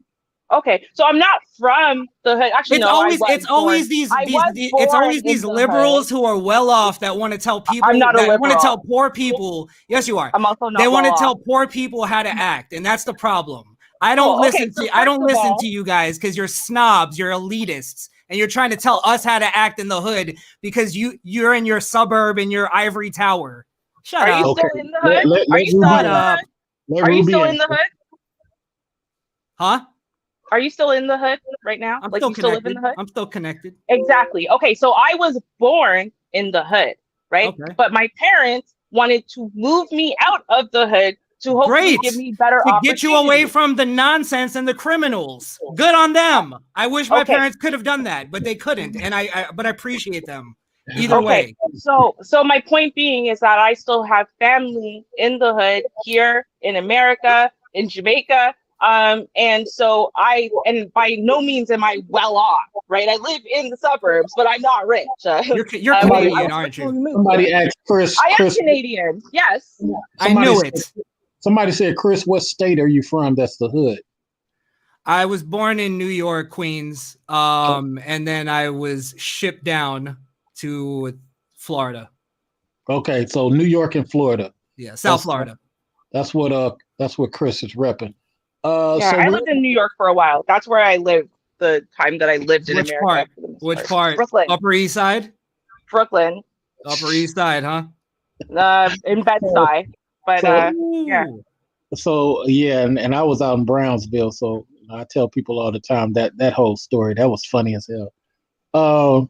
Let me get this last final thing, you guys. I wasn't able to pull up the Miss Brock video. Okay. I saw her thing, but I wasn't able to pull up her video. Let me get to this last part of it. This has been real interesting. It's been refreshing for me. As you guys know, I told my fans I'm spending some of my last days on YouTube because I'm getting I got a promotion, and nice. Congratulations, also, sir. Congrats. also I may be I just started my promotion Tuesday, but if everything goes well, I might be leaving because I might get a bigger job offer for about 20 more G's. So Nice. it is what it is. Let me get Making this power last. moves. Let me get this last thing on something non-political. Let's talk about dating. So recently, I had a friend. He makes about 170,000 a year, and he's 50. So he got with a young lady that's 53, and for the past 2 years, she has not been working. I personally have said to this woman, "Hey, you cook great Louisiana food. You should be making plates here at the house and selling them because this area that y'all live at, even though y'all got a pool and all this, ain't no food out here. Y'all got Uber Eats. Y'all should be grinding." And she never took it serious. And the second time I saw her, I got invited because they 45 minutes away from me. So I barely come out and visit. And then the third time I said, I don't know what's up. You need to be grinding plates, man. Y'all tripping. Well, he's at work. And I'm gonna let Krishan go first since Ruby went first last time. He's working and he gets a notification on his Facebook about a friend that's connected to her and him, and he just happens to check out the video since his notification went off, and she's up there grinding her butt on some 65-year-old dude. Oh, oof. And this, and Ruby, when your turn comes, I want you to understand this about my question. I'm letting Chris go first, but Okay. a lot of women, man, they say they want love, they say they want, but they don't know how to self-discipline, man. Yes. It's like it's crazy. So the conclusion of the story, dude went off. He didn't go crazy or nothing, but he's like, how you representing me? And I got you living in my house for the past 2 years. You're not even working. You should be doing something. But here you are doing this. And then I guess she opened her mouth and something to the point of she thought she had something with this dude. Come to find out, dude got her as the second option. He already got a main chick. So she finds out after she kind of breaking up with my homeboy that she's really the second option. and, so, and so he kicks her out, right? Mm-hmm. Now she's selling plates, living at her mama's house on the couch. Chris, what are your thoughts? Well, to start off, you used the word self-discipline, which I don't believe is a word that should be used in terms of talking about women, because they're not capable of self-discipline, which is why God created us to exist for them, to keep the species going. They can't survive without us, because if you look at it, anytime there's not a good man guiding a woman, she eventually turns into monetizing her vagina in some way or another. And technology just made it super easy for women to do that and sort of feel like they're keeping their dignity because they don't have to actually touch these guys and stuff. They have these OnlyFans pages and stuff. That's their way of thinking they're going to keep their dignity. But then eventually when they get to like, I want to have, their eggs start drying up a little bit. They go like, okay, now I want to have kids and a family, because that's sort of her natural desire. And she has her naked vagina all over the place, and nobody really wants her. Nobody sees her as a motherly figure anymore. She doesn't even know how to do it. And really it comes down to us though, as men. We don't guide women anymore because we're not allowed to. We're called sexists. Because I would say something similar is happening to guys. I say guys are putting themselves out there as if they're desperate sluts. They're they're women. Yeah, it's like the first time I heard of people sending out penis pics, I was like, right. Who does that? I mean, if you're proud of your stiff, you proud of your stiff. I mean, you don't have to send it to a chick to approve it. And let me tell you something, Mr. Research. I'm ashamed to admit I was in that generation. And I did it twice in my life. And it's not the act of sending the picture, it's the act of taking the picture that takes away a little bit of your dignity as a man, because you're trying to figure out how to do it. And how does a woman want a penis presented to her? That's what I'm saying. It's like I guess for me, I'm harder on women. I don't care. It felt cheap. Sorry to cut you off. I'm not going to put myself in a position for you to approve my ride. Right. That's crazy, man. You don't sell a car by just showing a picture. Right. You get what I'm saying? It's like, boy, because look, I've been to several orgies in my lifetime. Whoa. Oh. And so we went there. That was a left field. The reason I mention it is because, see, a lot of people, some of my friends, they're like, CA just don't care no more. And I'm kind of at that point because I've experienced a lot in my life. I've seen a lot. I've been to quite a few places. So a lot of times when I talk to people, they're talking from the standpoint of fantasizing about the stuff that I've been involved in. So it's like, I've been at orgies to where there are dudes probably better than me, but mentally they are just incompetent and they're insecure. And it's like, wow, man, this is crazy. So I learned a lot when I first went to an orgy, because you had so many people that were taller than me. I'm 5'10", but you had so many people that were taller than me. But it's when I saw the short guys who were confident as hell. That's when I said, that's how you're supposed to be. Some of these other dudes I would see, man, black dudes, Latin dudes, insecure as all hell. It's like, dude, you messing up the vibe. I actually seen a couple of guys get kicked out of an orgy for starting a fight. I'm like, how you gonna fight? This is ridiculous. Insecurity, yeah. Yes, big insecurity. So just to wrap this up in a bow, and then we'll let Ruby answer. But Chris, you know, we blame the women a lot, but man, some of these dudes, man. Oh, I completely blame guys. Men have become more and more feminine, and that's the problem. It's feminism. That's really the root of the problem. It's making it to where if everything we're saying, we can literally get banned off of YouTube for just saying it. Well, you know, I've been to San Mateo. YouTube is in San Mateo. When you go there, it's 75-80% women running.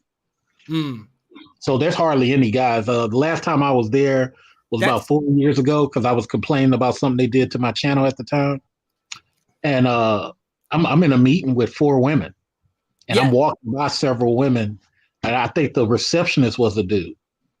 So, you know, I see that in regular corporate America. You go to any place and it's all women. Let me let Ruby answer. Yeah, sorry. Ruby, you heard the question from earlier. What are your thoughts? My friend, honey. Okay, well, first off, I'm going to say this, and it's a mistake I think a lot of men make, but don't infantilize women. They're quite capable of having self-discipline, of having any other skill. The problem is that ultimately in, like, say, for example, the casual sex hoe culture of today, they don't have to. And so they choose not to. Choosing not to do something is not the same thing as not having the capability. So in this case with this woman, though, she's 50, which means she's kind of past the childbearing. 53. She's 53. 53. Sorry, yeah. So she's 53. So she's not in the childbearing stage, right? So I'm going to fall back on evolutionary psychology then, which tells us when women are in that phase of life, what they're looking for is not actually to couple with the guy who, you know, they're the most attracted to. They're looking for the guy who's going to take care of them. And so it seems like she looked at your boy like, yo, okay, he'll take care of me. So I'm going to sign up with that dude here. He'll take care of me, right? And then in my spare time, I'm still going to do what I'm going to do, right? And she thought that, you know, she had it worked out perfectly. And this happens a lot, unfortunately. Some guys don't ever find out. Some guys find out way too late after they've already invested, you know, tens of years or so. But yeah, this absolutely happens when these women are like, oh my God, okay, I lucked upon this guy. I'm not attracted to him. I don't even really like him, but he likes me. He's attracted to me and he'll take care of me. Cool. I'm going to secure that as a resource. So they don't necessarily see him as a person. They see him as a resource. Right. You know? And that's what's so sad, Ruby, because like he was telling me how I need to find somebody, which is a valid point. But, you know, to your point, he hasn't even secured her mentally. And that's why I tell people I'm probably going to adopt 3 sons and call it a wrap, because today's women, you know, I might ship her in from Africa, maybe get, you know, on fufu, riding a zebra, you know, and just keep her away from the American women, you know, really pick out her friends. You know what I'm saying? She'll get some friends from homemaking class or something. I mean, you tell her you may speak. No, I'm not going to be that harsh. It's just that this American stuff is kind of ridiculous, man, because you can't even just be at peace. So, oh, here's the one thing I thought about, Ruby, and I told everybody, I'm going to mess around because, you know, I think French black women are the best. I'm going to mess around, get a black woman for France, or I'm gonna, you know, go ahead and spend my last years in Canada. Go back to Nova Scotia, Toronto, Winnipeg, and call it a wrap. Can I tell you my idea? Go ahead. Because have you ever watched the show 90 Day Fiance? Yeah. Oh, I love that show. Oh, I love it. And every time I watch that show, I look at it and I go, like, these dudes are complete punks, right?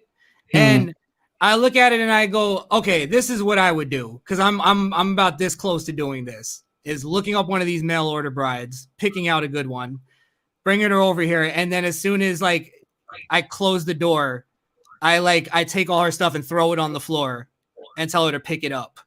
Not in an abusive way, but in a sexual way. You get what I'm saying? And Okay. and make her realize, like, I'm better than you.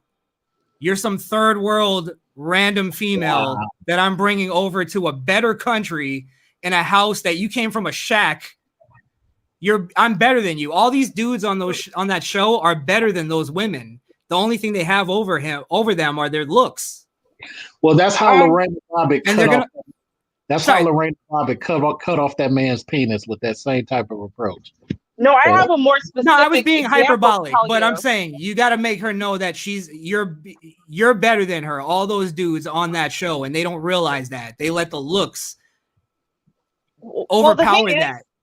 It's not even that. Like, there's a guy, I can't remember what his screen name is. I think it's Emerald King. But he's told his story before. So he basically got a wife from foreign somewhere, and that was his belief and attitude, right? Well, I'm better than her. I'm giving her all of this stuff. She wouldn't even be in America without me. So she's never gonna leave me. And even if she does, the court system will side with me because she's like this immigrant who can't do nothing without me. And he learned when everything fell apart that no, that's not the way things work. All of them are trying to do that. That's the thing, is they should already know the game that these women are trying to play. And the thing is they're only going to play that thing off their looks because they're going to end up losing these women anyway. You get what I'm saying? Yeah, because normally, eventually. Well, yeah, but they can all easily get them in line and go, look, I'm better than you. This is a better place for you. I'm taking you out of hell. You'll figure out whatever. And eventually she'll learn to love that because it's more secure. It's exactly what you were talking about. It's security. Let me ask and it's more attractive to her. Let me ask this other. Can I say one thing though? Sorry, hold on. I gotta respond to this because I hear it a lot, and I don't think men understand the way women work. You are sick. Go ahead. So okay, sorry, I heard some talking. Here's the thing. When women are looking for security, someone who will take care of me, someone who can provide for me, right? That's almost like the equivalent of someone who's going to pay my bills and make sure that I'm happy in that way. But that has nothing to do with actual attractiveness to her, right? And so at the end of the day, if she doesn't find you as a human being, like the person she's interacting with and married with and sleeping with, sexually attractive, mentally, emotionally attractive, she's not actually happy, then she's just going to play the game until she rides out however long she needs to be here for her green card, and then she's gone. Right? Okay, and she's going to go look for someone she actually likes. You're missing one thing that women have that men don't, but it slows you down inevitably, is dignity. You get what I'm saying? We don't have that. So the thing is what is attractive to you doesn't matter to us. What matters is what's attractive to us. And you guys don't give a fuck about that. You guys don't care. And that's the problem with American women, and probably wherever, Canada, probably the same thing. Is you think that you're better than us, but we can do this. We can go, okay, let me show you a world where you can make money and you can be whatever you want to be without selling your dignity. Or you can find a dude that's gonna go, I know a dude that owns a strip club. Let me put you on the pole and we can make some money. And then that's the dude that you end up going with, because the good dude is usually a punk. Okay, but what I'm not talking about American women. I'm talking about specifically these foreign women. And the foreign women who are specifically available and wanting to meet and marry men you're missing the point. Their country. It doesn't matter. You're missing why we're going out to get the foreign women. Right. Okay. Yeah. It's not that I'm missing it. It's just more that you don't care. That's the problem. You don't care. It's not that I don't care. Hear me out. It's not that I don't care. It's what I'm refuting is the premise that because of the money and the provision, y'all think, well, as long as I keep up that standard, it doesn't matter if she's attracted to me or if she likes me or whatever. She will stay and do what I need her to, submit to me and whatnot because of that provision. And what I'm saying is men think that it's just about the provision, but a lot of times, and this is why these things fall apart, is these women, no, they actually really do care about the physical attractiveness and the emotional component and whatever, and so they will ride out their time. But they'll sell their dignity to go where there's financial security, but she'll still have her little thing on the side. True. Yeah. So that's it. Which It's just like somebody came over my house a couple of, what was that, 2 Sundays ago. And we had been talking about all type of freaky stuff or whatever. And on the day that she was coming over, well, first of all, she got frustrated and she read one of my texts and she kind of went off. And I didn't respond to it. I let it die for the whole day because I'm not going to respond to some text crap. And later on, I said, must have misinterpreted my voicemail. Next time, give me a phone call. Don't do that. Don't go off something that you read because you could have been misreading it. So moving forward, we're supposed to connect for Sunday. She says, well, my Aunt Flo has come and blah, blah, blah. Okay, no problem. We can still hang out. No biggie. So we hang out and we back at my house. And, we chilling and blah, blah, blah. And she gave me that vibe like, I don't want to, I don't want to have sex. She was all kind of stiff. I said, sweetheart, is everything okay? Yeah, da-da-da. I said, you know what, sweetheart, let me call you an Uber. Let me just go back home. Go back home and think if this is a situation you want to do. The reason for that is because just like both of you guys have said, I think men too many times put women in the driver's seat of these decisions. And women have a hard time dealing with men who got options. They need to go after broke dudes. They need to go after dudes who's desperate for their vagina. They don't know how to handle a dude who's like, I'm gonna pay for your Uber. Just go home. You know what I'm saying? Nah, don't even try to give me head. Just go home and think about whether this is what you really want to do. Well, she went home. She thought about it. I don't think, no problem, sweetheart. All I'm going to tell you is you got a lot of potential, but you got to be real definite about what you're trying to do. Because I'm not the person that's going to try to convince you to get your vagina. And I think that's what a lot of dudes you're used to. I'm not going to put myself in that Me Too environment. I'm just not going to do it. And can I add to that something? Hold on. Oh, go ahead. I'll cut Ruby off. Let her finish her thought, and then we'll get back to you. Ruby, sorry to cut you off. She gone. Okay, Ruby's gone. Go ahead, Chris. The thing too is oh my now. God. Sorry, I was muted. Off now. I was muted, so I was talking. I just got I got a quick thing to add to Mr. Yeah, go ahead. Go ahead. The next level to that too now is when you play that game, Mr. Research, where you go, no, all right, go take all the time you need to think, but I'm going to be doing my thing. So she knows you have options. What they try to do then, because it's all about control with them. They'll give you pussy because they think, okay, I'm going to control them with my sex game. You get what I mean? And then I tell men all the time, just fight through all that. Don't let her control you with sex after that. And you got her on lock. She'll be a wife for you. So sorry. That's all I was going to say. That's what I think the problem with a lot of dudes, especially dudes who are not used to a lot of different women. They celebrate women way too fast. It's like, look, at the end of the day, women want to be protected.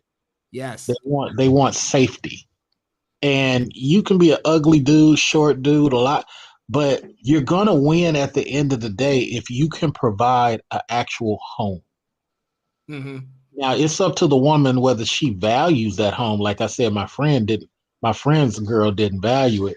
But if a woman can turn and say, hey, I'm straight, I'm good where I'm at, that's a woman who's worth keeping. It doesn't really matter about looks and all that. You can help a woman look super bad, but it's hard for you to help the inside. And the same thing is true for a dude, Classic Ruby, is that for a lot of these dudes, they're not developed and they can't take adversity. So you may be getting a lot of sexuality from a dude, but this is why so many dudes need help. Why are women trying to help and assist a dude? Nobody's asking you to work with these dudes. That's like hold on. Go ahead, Ruby. Thank you. What I wanted to say is that, and to your point, I mean, these men, these women, I think we have a lot of immaturity in people who, haven't kind of found their own purpose, developed themselves before they get into these relationships. The difference between men and women, and whether you agree with me or not, the statistics show it, is that if you take people and match them up on all factors, and the only difference between them is whether they're married or not, men are 40% more successful when they're married at all factions of life from all ages. Now, here's the interesting thing about that. That obviously holds true for the children, but for women, it only holds true if they are happy in their marriages. For men, they could be miserable in their marriages and still be 40% more successful. So women will walk away when they're not happy. And that's the difference between men and women. And women think differently for that reason, right? So like a man will be like, well, I'm miserable, but man, I've been building this stuff and whatever. And I guess she fulfills it enough, and okay, fine, whatever.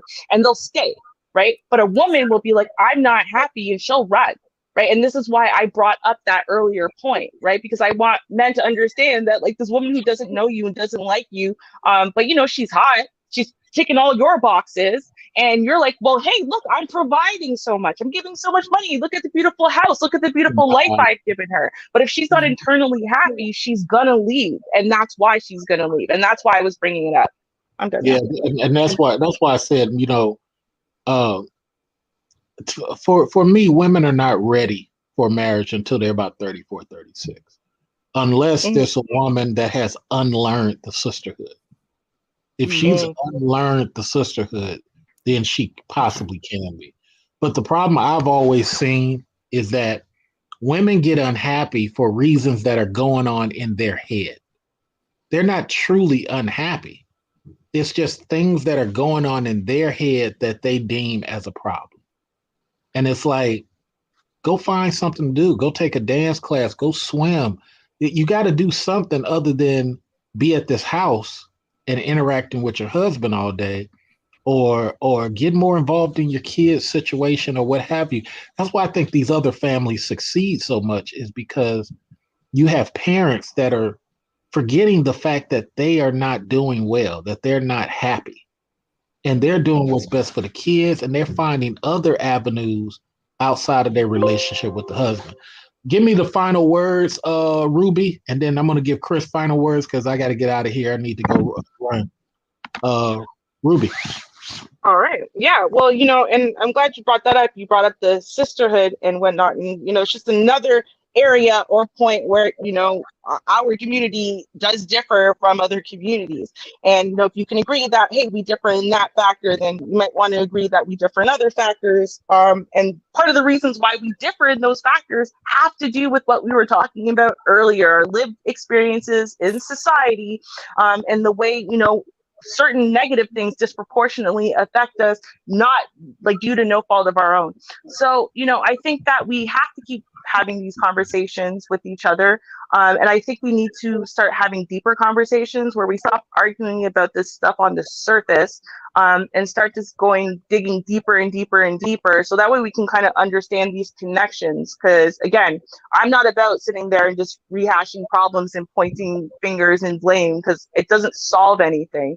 I'm all about finding solutions, and, we can't find solutions unless we're getting to the deep heart of stuff. So on that note then, Krishan the Don, thank you for at least being honest and open, and also willing to listen. I really didn't think you were going to hear me out ever, because, as soon as I came on, you're like, I don't listen to women, so screw you, basically. But thank you for hearing me out and actually having a real discussion with me. Appreciate you. And thank you for letting me up, Mr. Research. Take care, Ruby. Chris, what are your final thoughts? Thank you, Ruby. Well, I'll instead of speaking on what she spoke on, I'll talk on the relationship side that we were talking at the end. Last bit of advice that I always give men is don't focus on your woman liking you or loving you. Focus on her respecting you. And once you achieve that, the like and the love will come. It's important to establish the respect first. So that's pretty much my last little bit. Take with you. I hear Derek Jackson allegedly. Oh Jesus! One of his little side chicks has outed him as cheating. I don't know if it's going to be true. I'm going to wait a couple of weeks to see what the rebuttals are. But if that comes out to be true, I'm going to find that very interesting because I've said for years his wife is not hot at all. And his wife doesn't even get in the gym. Oh, You could tell from the back of her arms that she doesn't. But I just find it ironic. I just find it ironic how some dudes are willing to lie to keep the woman feeling like she doesn't have to do any work. And then that same guy will go and attack males. And it's like, I mean, what's the benefit of that? What's, and the same thing I see in white communities, Latin communities, it's like, women are human beings, at least they keep telling us, and they have to be equally accountable. You can't keep, and that's why I feel guys create most of these problems. You can't keep sitting up here and doing this stuff. I mean, yeah, go ahead. It's they get their woman to subscribe to an ideology that they don't subscribe to. So it's like a lot of these guys out here just want to have a wife and a little side action. And if they were honest with their wife and told them, like, look, this is the real deal. This is what's happening. Now she can make the choice whether or not she's going to stay. And a lot of times they stay because they never seen that type of honesty before. And they respect that more than being in a lying relationship. You get what I'm saying? So Right. If Derek Jackson would have made the deal with his wife and said, look, I love you. I want you to stay around, but I'm very well known now. I got a lot of money. I work out now and I got, you know what I mean? I got all this woman action. If he was just honest, he wouldn't be losing everything. Yeah, it's crazy, man. It's just real crazy. Well, thank you very much. It's been a great 3 hours and 40 minutes. Yeah. Sorry, last thing I was going to say. Though, actually, this whole relationship thing is actually more of my forte. So if you would ever want to just get together for a show and talk about that, because me and you actually, we click on that. Yeah, totally. And I agreed with you a lot on what you said about relationships. So I'd love to get into a discussion on that alone with you. Okay, bet that. So what I do a lot, you may not, well, you do know because you listen every now and then. I'm your biggest fan. No, you listen. I listen to you. I do something called the Wolf Lifestyle, and that's what I teach a lot of my online clients, people who I counsel, and a couple of couples I have counseled also. I have had a counseling certification since 2005. I just never renewed it. My style of counseling is getting to the point. So I'm trying to get to the point within the first 30 minutes or hour of why we've come to talk. And what ends up happening a lot of times with relationships, people are trying to control others, period. Mm-hmm. They're not really trying to be loved or appreciated. They're trying to control others. And when you remove that part of it, or even for me, myself, I tell people, if you're a dominating guy the way you and I are, you actually have to humble yourself down so you can see the screw ups of this person. Because it's easy to see the screw ups of this person while you're remaining alpha. But you see more when you humble out and let them do the talking and let them do the approaching and let them see how much they value you. That's where the real key is. Because I think the biggest thing with me is I don't want to waste time with somebody outstandingly beautiful when there's a ragamuffin, basic looking chick who would be more loyal. Yes. Loyal is more important than all this beauty. I can make beauty. I can take somebody to the black and white store. I can take somebody to the high-end makeup artist. I can put somebody in a position that, beauty-wise. I've done it before. I've taken chicks with not freckles, but pimples, a pimple condition. Hey, let's take you to the dermatologist. I'm gonna pay for that $200 drug. You take this shit. Oh, it's making you sick. Go back to the doctor, get a new prescription. Oh, my skin cleared up. Great. Now suck harder. That's And see, my that's the whole thing thing. that a lot of people miss, and I'm glad that you got this, is that it's the in between of the okay, because I tell my friends all the time, I don't mind paying for stuff for a female Not at all. as long as she respects what I'm doing for her. And that's what a Absolutely. lot of dudes, they miss that whole thing. And then when it Because, comes time, because, well, because it's when too, when because her it's, face clears up of the pimples, then she thinks she's better than you. Is right. all I'm saying. Yeah. But see, the problem is dudes think that everything is simple. When Yeah. you are in control of your world, you can take a loss and never even know that you took a loss. Right. But when you are doing check to check and you counting every penny, then yeah, you need game more than anything. You Mm-hmm. know what I'm saying? One of my fans said, I like a female to like me for me. Ain't no chick ever gonna like you for you. Right.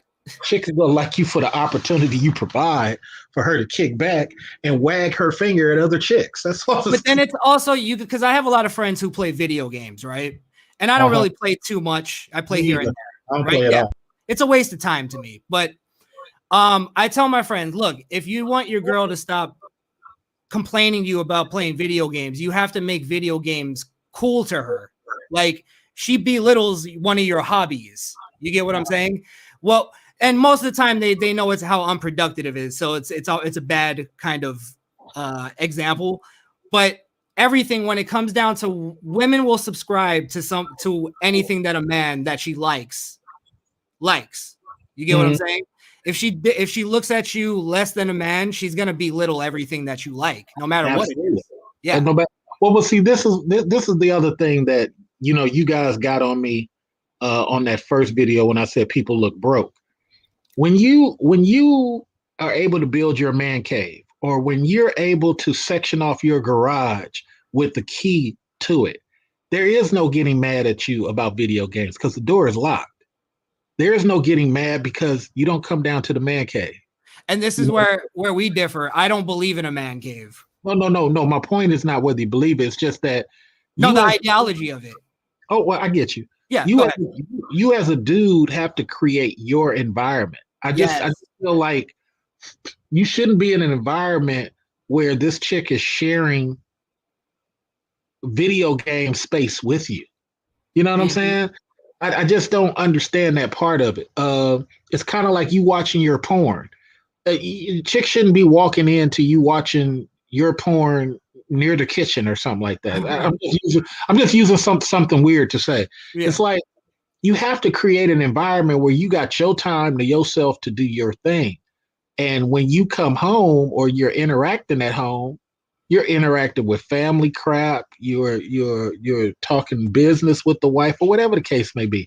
I just never understood dudes sitting up there playing a freaking video game while the chick is trying to get attention. I'm always doing studio stuff, whether I'm mixing a song, whether I'm mixing my show, whatever. And I've had females like come and hang out with me, and I'll go like, I'm gonna go take care of some stuff for a minute, and they make a big deal about it. Oh, I'm here and this and that. I go, well, look, either I'm gonna go take care of that regardless. Either you're gonna stay here and wait, or you're gonna go home. That's your options. That's it. Yeah. And I was like, you can go home. I'm not gonna be mad. I understand. You're a visitor. Yeah. yeah, I guess so. but this ain't a sharing a place. Right, yeah, but then it's also like, what's your option? What's your alternative? I ask all my girls that. What's your alternative to me actually doing something productive and you waiting here for a couple hours? Her alternative is to schedule time that is conducive to your time. That's her option. But see, for me personally, it doesn't work that way. Oh, okay. So that's what I'm saying. In my environment, my girl's chilling there. I'm chilling with her, but I'm stepping away to do stuff. You know what I mean? Mm-hmm. If we were married, that's what it would be. Because I'm a business guy. So she has to be comfortable with that, and I can't be sneaking off and making phone calls because now I'm lying to myself. You get what I mean? Yeah, I guess my only thing is, have you told her that? Have you expected her to figure it out, or have you told her bluntly that life with you is about sometimes I got to step away from you. Yeah. Everybody. Okay. I used to be a liar and I used to be a true simp. No. And I realized that wasn't getting me anywhere. And also I wasn't respecting myself. I was like, why am I lying to women? Because it's a sign. I was told lying is a sign of fear. Yeah, it is. I was like, why am I fearing women? And I was like, I can't. What is she going to do? What's her option? Go find another guy. Be replaced? Yeah.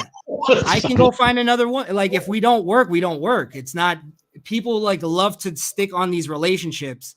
And let me give you a quick thing and we'll get out of here. I used to stay in relationships way longer than I had to. And I hate my old self. I would slap the hell out of myself. And I would hate the sex. I would hate the relationship. And she would know something was wrong. She would go, what's going on? You're acting different. And I really just wanted to say, I don't want to be in this relationship anymore. But I would go, no, everything's good. Everything's good. And eventually I just said, look, I don't want to be in this relationship anymore. I'm not happy. I'm miserable. And she was actually like thankful that I was finally honest. Both was coexisting. We were both just staying in this relationship for no reason. It didn't feel good to break up, but it had to happen. Because you were comfortable. Comfortable. Yeah. People leech onto these relationships and they're just there because it's comfort. And insecurities, man. Yeah, that's all I'm gonna say. I will say this: as we get older, we do have to grow somewhat okay with the comfort. What's crazy for me is I try to give older women a shot, but what's so crazy is the unnecessary arrogance, as if you're 20. It's like, come on, man. Yeah. And then even when I mess with women of other cultures or other ethnicities, sometimes it comes across as you just here for the BBC. You know what I'm saying? And it's like I don't want to interact with that too much either, because I'd rather be dealing with somebody who I might be on a rocking chair with one day. You know what I'm saying? Rather than somebody, because I done did all that stuff. A lot of stuff people have wanted to do. I've did that. And I don't even get excited no more when people talk about threesomes, and it's not amazing to me. It's boring. It's a boring conversation now. It's a boring conversation, man. Yeah. But anyway, let me get out of here, man, and let me go do this run because it's about to be dark over here. Much love. I just want to thank you for all the time. I appreciate you having me on. I know we disagree like a mother, but that's life. And I'm thankful for the conversation. Thank you, sir. One of these things that helps me is YouTube has helped me become a better conversationalist in my professional life. Same. So when things come about that I don't like, I'm less engaging, but I'm still engaging. You know what I'm saying? So like something happened recently. I started the new position. Somebody asked me a comment about this, that, or the other. I said, well, you know what? My style is I try to get to understand everybody else's style, because at the end of the day, everybody has a different version of how they do what they do. But some people believe that, no, it's all the same, and it's not. And immediately she said, oh, yeah, definitely it's not. When she did that, strategically, I knew how to navigate her. Meaning that play to her experiences as if they're my own. So later in the day, I said to her, how many of these things do you do? She said 10. Well, I'm used to doing 70 a day, but I'm not going to tell them. Right? I did 13 and kicked back the rest of the day. Slow rolled it, right? My goal has been set. I know what the parameters are. Now, the only thing that can screw it up is me opening my mouth and being too comfortable. You feel me? Meanwhile, I'm looking at other situations that I might break away and go handle. You see what I'm saying? So you got to look at it from that point of view, and especially when it comes to women too. It's like because I had a woman at my last job. CA, when are you and I gonna hook up? I said, sweetheart, come on, I'm the only black man at this whole building. Don't do that, sweetheart. Don't do that. You get people to talking, assuming, gossiping. Don't do that. And another black girl had to tell her, yeah, CA got to protect himself. You can't just be saying stuff like that. No, Right, and right. you know what I'm saying? So anyway, let me get out of here, sir. Much Yeah. love. Holla at you. Peace. All right, take it easy.